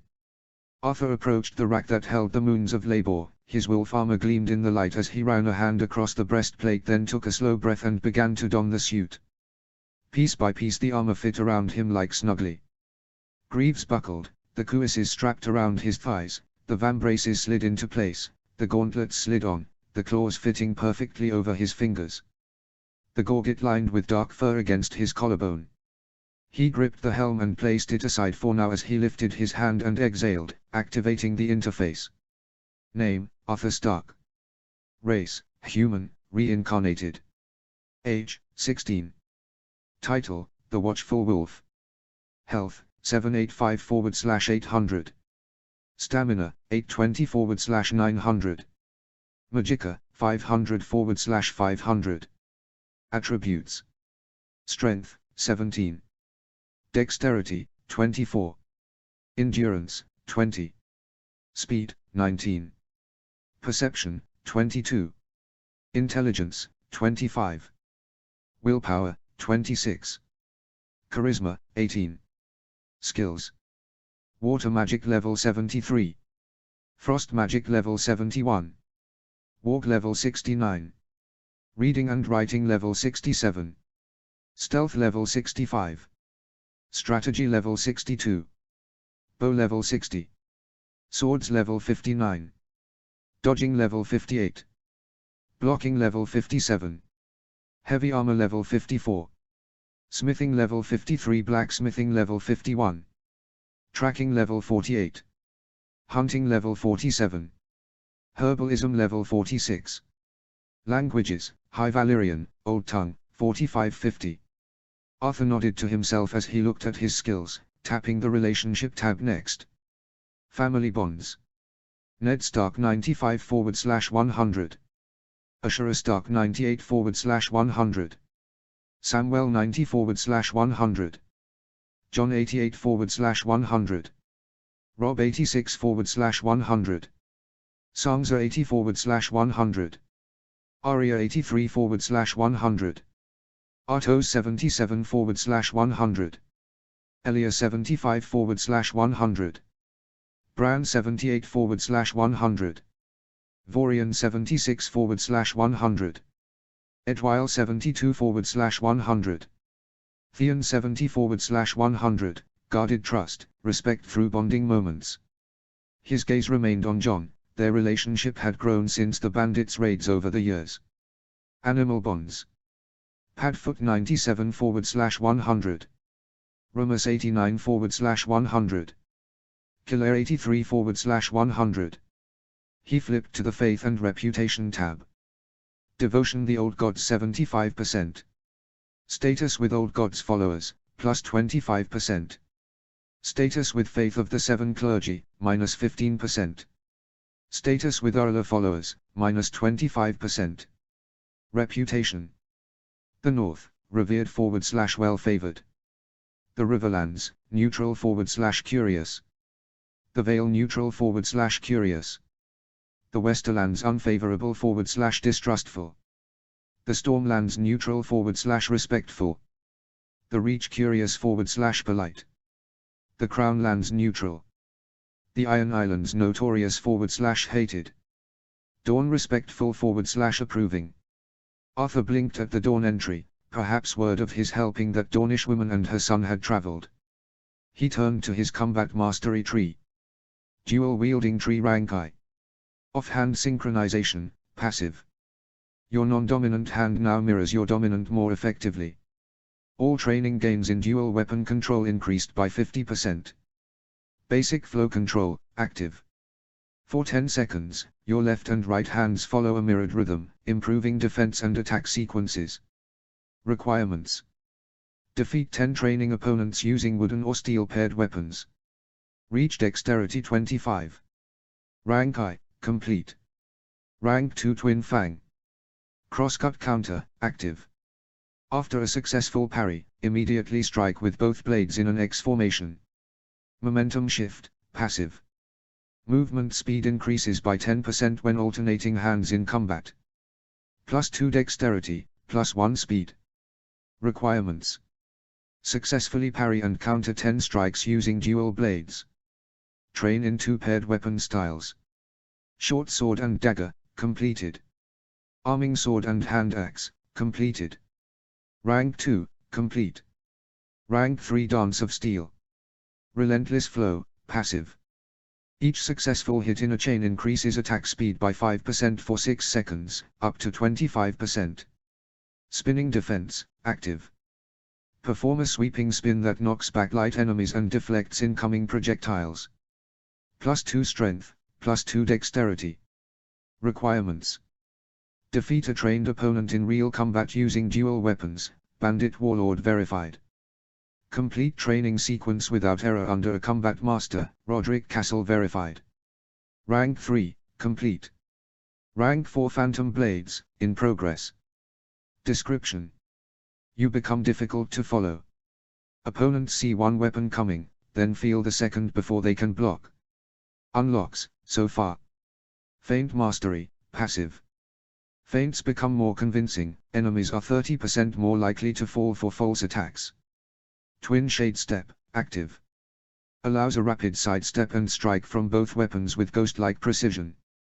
Plus 3 dexterity, plus 1 speed. Requirements for rank V.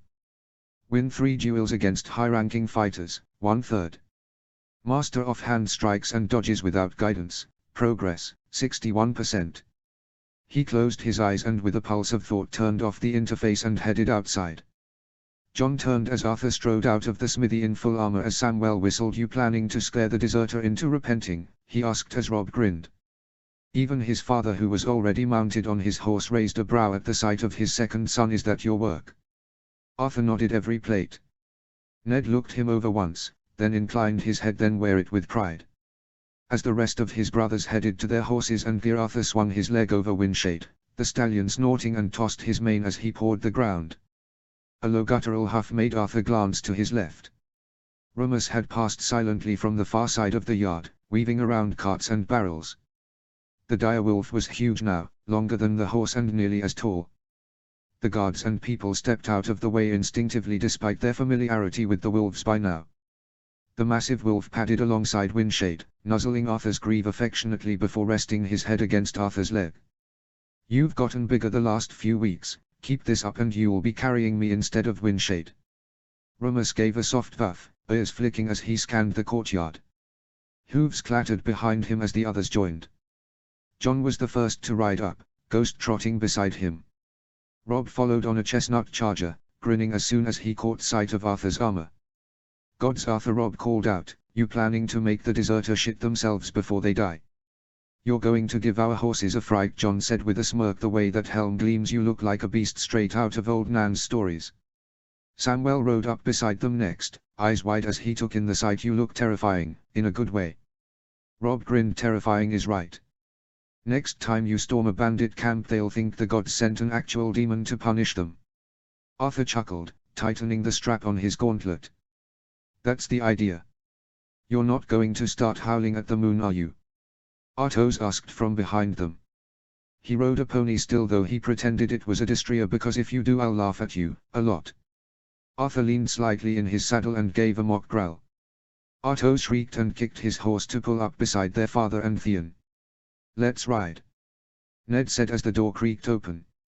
The forest was silent as they rode into the old clearing where the deserter and several guards were.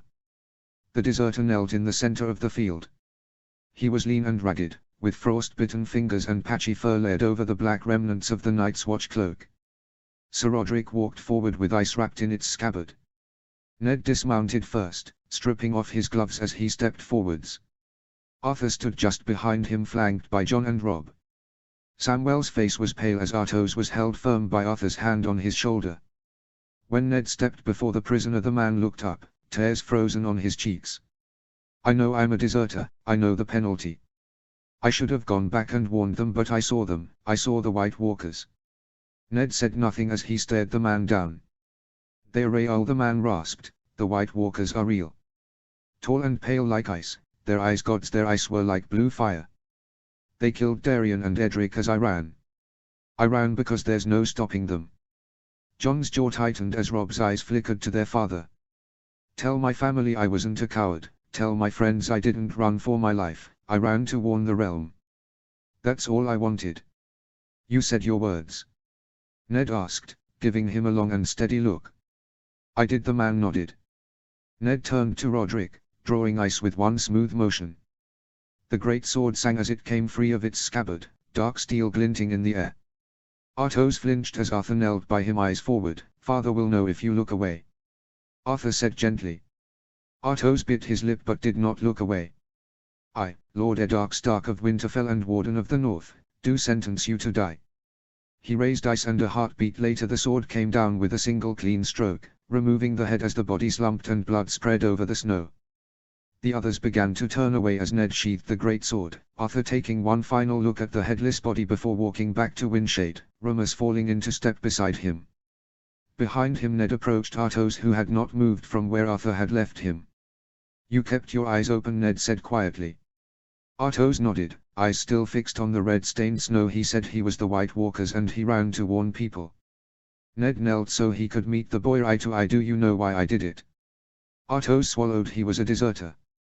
"And do you know why I had to do it?" Artois looked down, brows furrowed. "Because ours is the old way." Ned nodded slowly. "The man who passed the sentence should swing the sword." Artois looked up at him. "Do you think he was telling the truth about the White Walkers?" Ned's jaw tightened as he looked at the corpse again, then back to his son. "I think he was a madman." "But what if he wasn't?" Ned didn't answer at first before he laid a hand gently on Artois's shoulder. "Then the wall will hold, as it always has." The ride home was a quiet one. The cold was harsh this deep into autumn and the clouds overhead promised snow before nightfall. Windshade moved steadily beneath Arthur, the stallion's hooves crunching the thin crust of ice atop the earth. Rumors loped easily beside him. Jon and Robb rode ahead, flanking Artois and Samwell as their father rode ahead, brooding like only a Stark could. They were nearly at the edge of the Wolf's Wood, the familiar outline of Winterfell's towers rising on the distant horizon, when Padfoot let out a low growl. Arthur tensed in the saddle and raised a gauntleted hand as the column halted. "What is it?" Jon asked, nudging Ghost forward. The white direwolf sniffed the wind and bristled. Rumors took a few slow steps ahead, nose twitching, then he bolted into the trees, silent and swift as a shadow. Rumors, Arthur urged Windshade, "forward with me." They followed the wolves barely a minute before they saw it.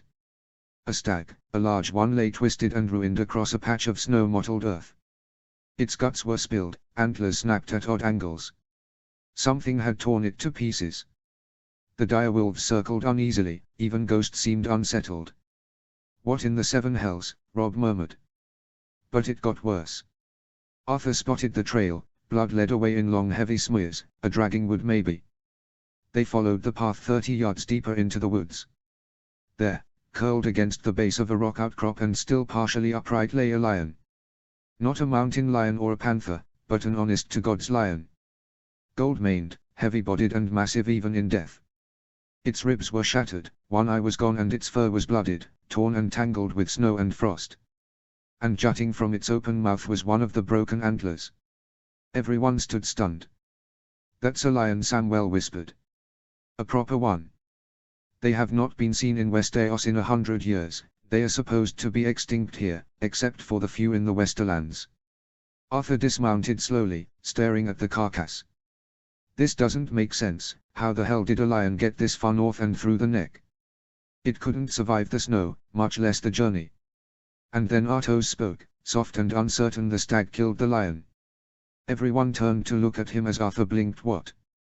Artos pointed at the antler. "It's still in its mouth. Look, the blood trail goes from the stag to the lion, not the other way around. The stag gored it." "A dying blow," Ned muttered, eyes narrowing. "And both still died." Arthur finished. There was a long pause before Rob shook his head. "It's just an animal fight. Maybe the lion escaped from some southern lord's menagerie and turned wild."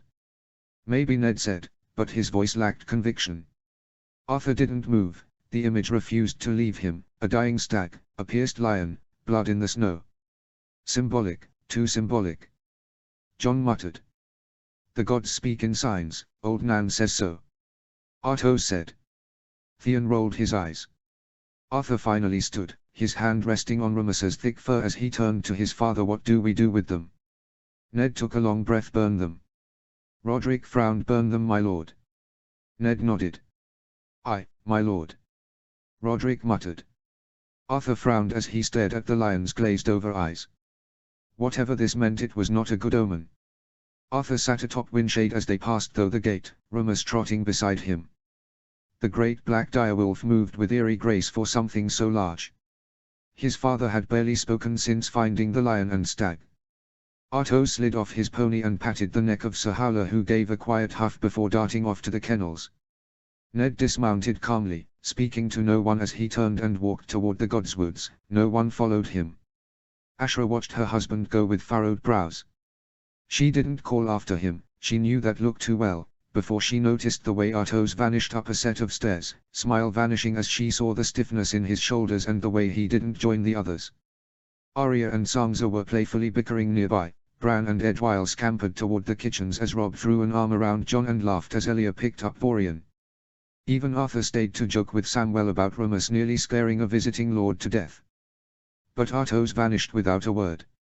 Ashura followed him quietly, finding him not long afterwards perched on a narrow bench in the corner of a hallway that overlooked the inner ward. A window slit framed his small form, the fading amber light casting long shadows across his face.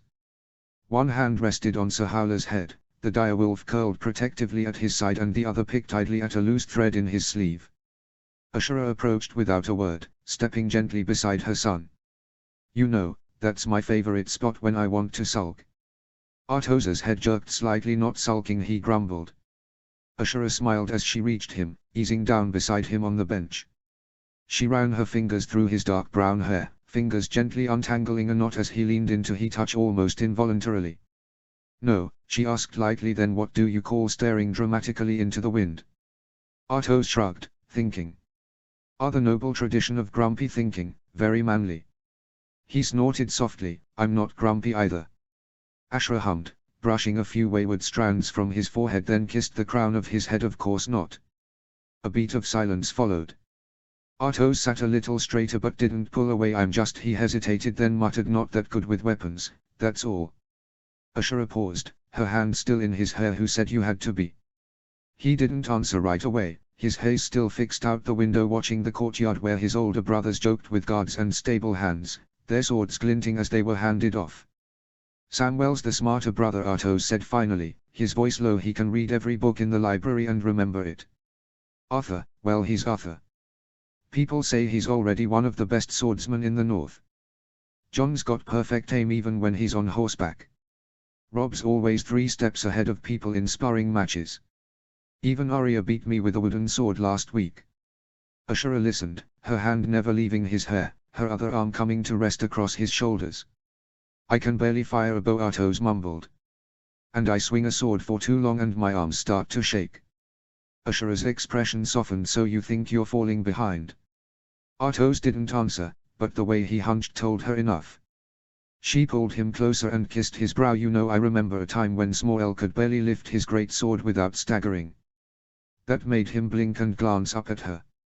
Oh yes, Ashura said, nodding. He was half a head taller than you and still turned red in the face just trying to raise it above his shoulders. Your father had to catch in once before it hit the floor. Artos snorted again, this time reluctantly. They weren't born masters, she continued gently. None of them were. Arthur trained until his hands bled. Jon used to miss every target in the yard and Rob got himself knocked flat more times that I could count. You're only 10, Artos. You'll grow into your strengths and they'll be yours, not theirs. Artos frowned, still unsure. What if I don't? What if I'm just the one who gets left behind? Ashura's fingers stilled and she turned his face toward hers. You are not getting left behind, you're my son just like the all of them. I don't care if you end up swinging a sword or penning songs or ruling a castle, whatever you become I'll still be proud. Artos leaned his head against her shoulder, silent again for a moment. Then he muttered into her sleeve, this will ruin any future image I have in the future if anyone sees us like this. Ashura laughed. Oh sweeterling, she said, brushing his hair back again. Until he was 1 and 10 Jon would sneak into my chambers whenever your father was away touring the north and curl up beside my side like a babe. Artos jerked his head up. No. She smirked every time, and he'd try to act all brave the next morning, pretending he'd just come to check on me. Does he know you didn't buy it? He definitely knows I know. I should tell Arya. Ashura narrowed her eyes with a mocking warning. You shouldn't unless you want Jon to throw you in the horse manure. Fair. Artos sighed with a faint smile. Outside the window the courtyard darkened. Samwell disappeared into the library. Arthur and Rob headed to the bathhouse, still deep in discussion about army formations. Sansa helped Edwyle and Vorian toddle back to the keep while Arya chased Bran back inside. Ashura pulled Artos into her lap, wrapping her arms around him tightly. I love you, she mumbled into his ear. I know, I love you too, Mom. 1 moon later. The wind stirred as the entire Stark family stood in the yard in a row, some fidgeting, others still. Ashura watched from beside Ned, a fur cloak around her as she had to stop Edwyle and Vorian from hiding behind her skirts as she took in the sight of her family. From the way Ned's jaw tensed as he stood beside her, the way Arya couldn't stop shifting on her feet, to the very obvious scowl on Arthur's face. It had taken a small army and the efforts of herself, Lewyn, 2 guards, Samwell and Sansa to finally corner Arthur long enough to shear that wild mane of his. She sighed, glancing at him from the corner of her eye. He was sulking like someone had murdered his direwolf. His newly cropped hair was short, clean and brushed, but refused to lie flat and instead spiked slightly at the ends in defiance, much like Arthur himself. Gone were the long black waves that one brushed his shoulders and caught the sunlight when he rode. Arthur had evaded every attempt to cut it for weeks, slipping off to the Godswoods, the training yard, or disappearing for day-long hunts with Remus at his side. Even Jon hadn't fought that hard. She didn't know whether to laugh or weep at the memory of the ambush in the bathhouse. Sansa had blocked the door, Samwell had sat on Arthur and Lewyn had wielded the shears as Arthur shrieked and tried to crawl out of the window, looking betrayed the entire time. Even now, standing tall and broad-shouldered beside his brothers, armor gleaming, he sulked like a boy half his age. She caught his skull and raised an amused brow in response. He looked away, chin tilted stubbornly toward the northern gate. Oh, for the love of the 7, Ashura muttered under her breath, lips twitching. What's that? Ned asked beside her.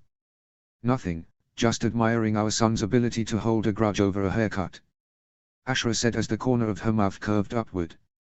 Ned followed her gaze and gave a small grunt. Arthur was still glaring at the stables, arms crossed as Remus stood beside him, tail switching like a horse's. You're being dramatic.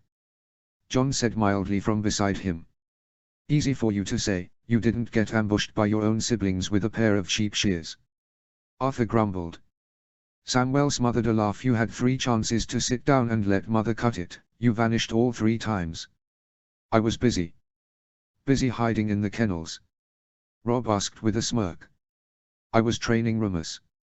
Sansa strolled past with Arya, the younger girl juggling a wooden training dagger while Sansa inspected her brother's hair. He was hiding, Remus told Ghost who told me.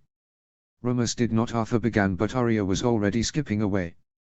It looks good, Sansa said, glancing back over her shoulder, more noble and less wilderling.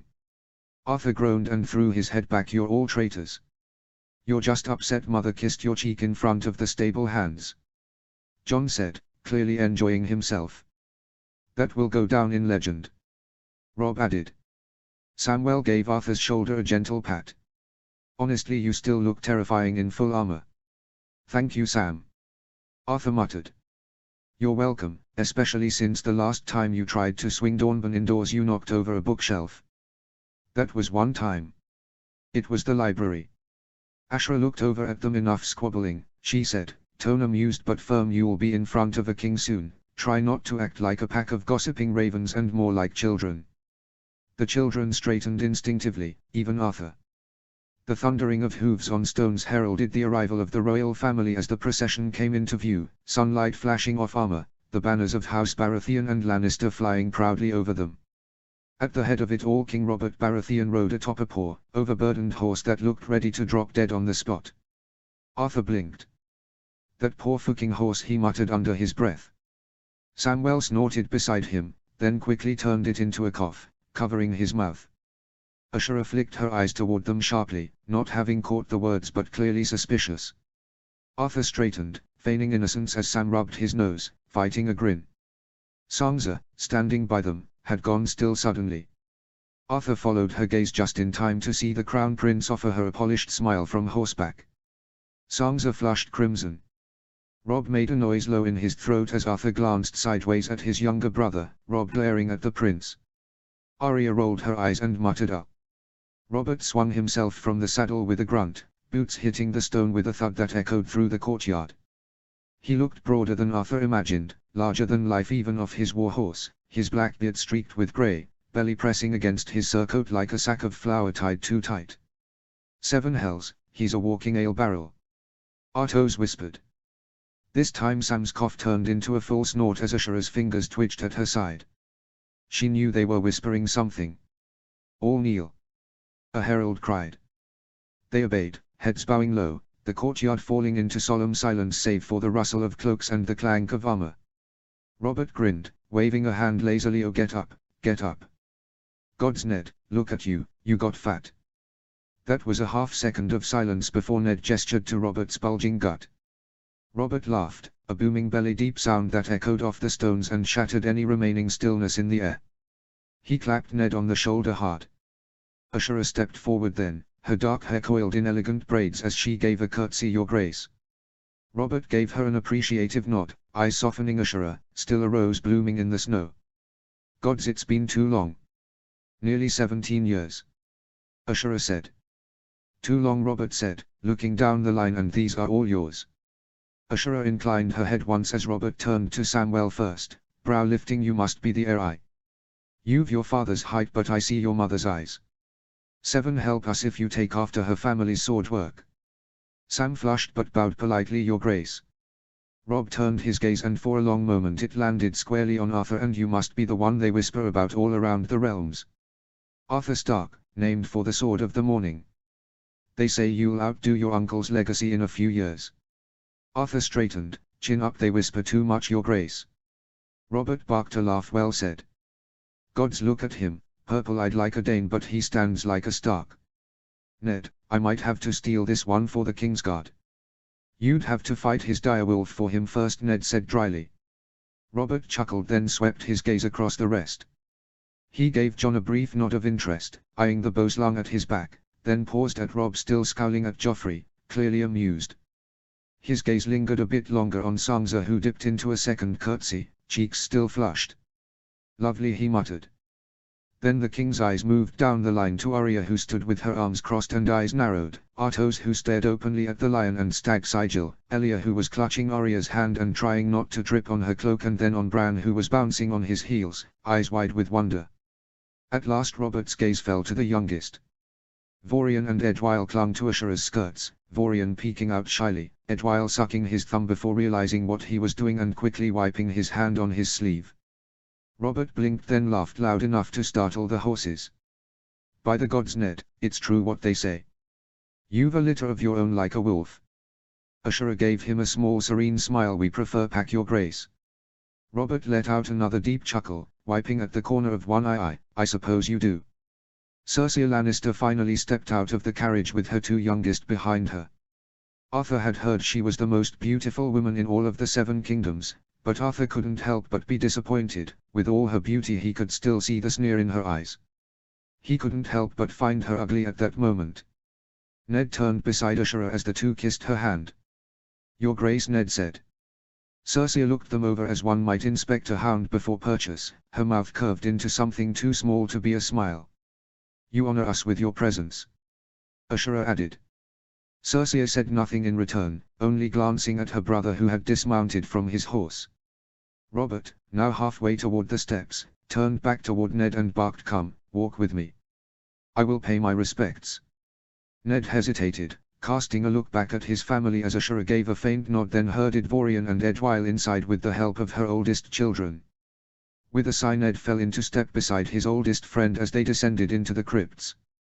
The shadows deepened with each step below ground, the air turning colder, damper, and the scent of earth and old stone clinging to them like moss. The torches in their brackets were the only thing giving warmth. Robert walked slowly, more solemn now. He was fine one day, and then whatever it was burned right through him. "Seven hells, Ned, I loved that man." "We both did," Ned said. They reached the lower level where the oldest kings of Winterfell lay with direwolves at their feet.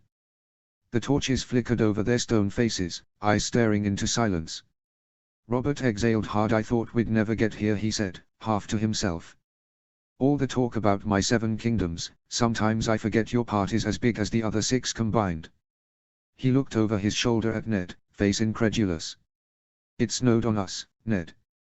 "Snow? In the middle of a bloody summer? How do you stand it? When winter finally comes, your balls will freeze straight up into your guts and stay there for the next 20, 30 years. Ned smiled faintly. "The Starks endure, we always do." At last, they reached the far end, where the tomb of Lyanna Stark was. Robert stopped as he stared at her for a long time. "She was more beautiful than that," he muttered. He dropped to one knee without ceremony, head bowed. For a moment, he looked like a man praying or begging. Ned stood beside him, saying nothing. He had visited this place more times than he could count, but it never got easier. "She didn't belong in a place like this," Robert said, lifting his gaze to the statue's face. "She should have been buried on a hill somewhere. With the sun on her skin, the wind in her hair. Not down here in the dark." Ned's voice was quiet. "She was a Stark. This is her place." Robert rose to his feet slowly, brushing a hand across her stone cheek. His fingers lingered. "In my dreams," Robert said, barely above a whisper, "I kill him every night." Ned didn't need to ask who it's done, he said. "The Targaryens are gone." Robert turned to Ned. "Not all of them." "We should return," Ned said carefully. "Your wife will be waiting." Robert gave a bitter laugh. "To hell with my wife. And if I hear your grace one more time, I'll have your bloody head on a spike. We're more than that, Stark." Ned looked over at him. "I haven't forgotten. You must wonder why I've finally dragged myself this far north, after all these years." Ned kept his eyes forward. "I assumed you remembered. You were meant to inspect the wall. You're only 10 years late." That earned a snort from Robert. "The bloody wall's been standing for 8,000 years, it'll survive a bit longer." Robert paused, drawing in a long breath, then turned to face Ned fully. "These are dangerous times, Ned," he said quietly. "I need good men around me, men like Jon Arryn. I loved that man like a father. He kept me from losing my head more times than I can count. Now I need someone else, someone I can trust. I want you in King's Landing, Ned, not rusting up here behind snow and stone. Lord Eddard Stark, I would name you Hand of the King." Ned lowered himself to one knee. I am not worthy of the honor. Robert scoffed. I'm not trying to honor you. I'm trying to drag someone I trust into running my bloody kingdom while I eat, drink, and whore myself into an early grave. He grinned. You know the saying. The king shits, and the hand wipes. Robert burst into laughter, the sounds rolling off the stones around them. Gods, I've missed that, Robert said. Damn it, Ned, stand up. Ned rose, brushing the dust from his trousers. He opened his mouth to speak, but Robert raised a hand to stop him. You helped me win the Iron Throne, he said. Now help me keep the damn thing. We were meant to rule together, you and me, side by side. If your sister had lived, we'd be kin. Bound by blood. But it's not too late, Robert said quickly, eager now. I have a son and you have a daughter. Joffrey and Sansa, imagine it, our houses united. How long have you been planning this? He asked. Robert grinned. How old is your daughter? They both laughed. I never loved my brothers, Robert said after a beat.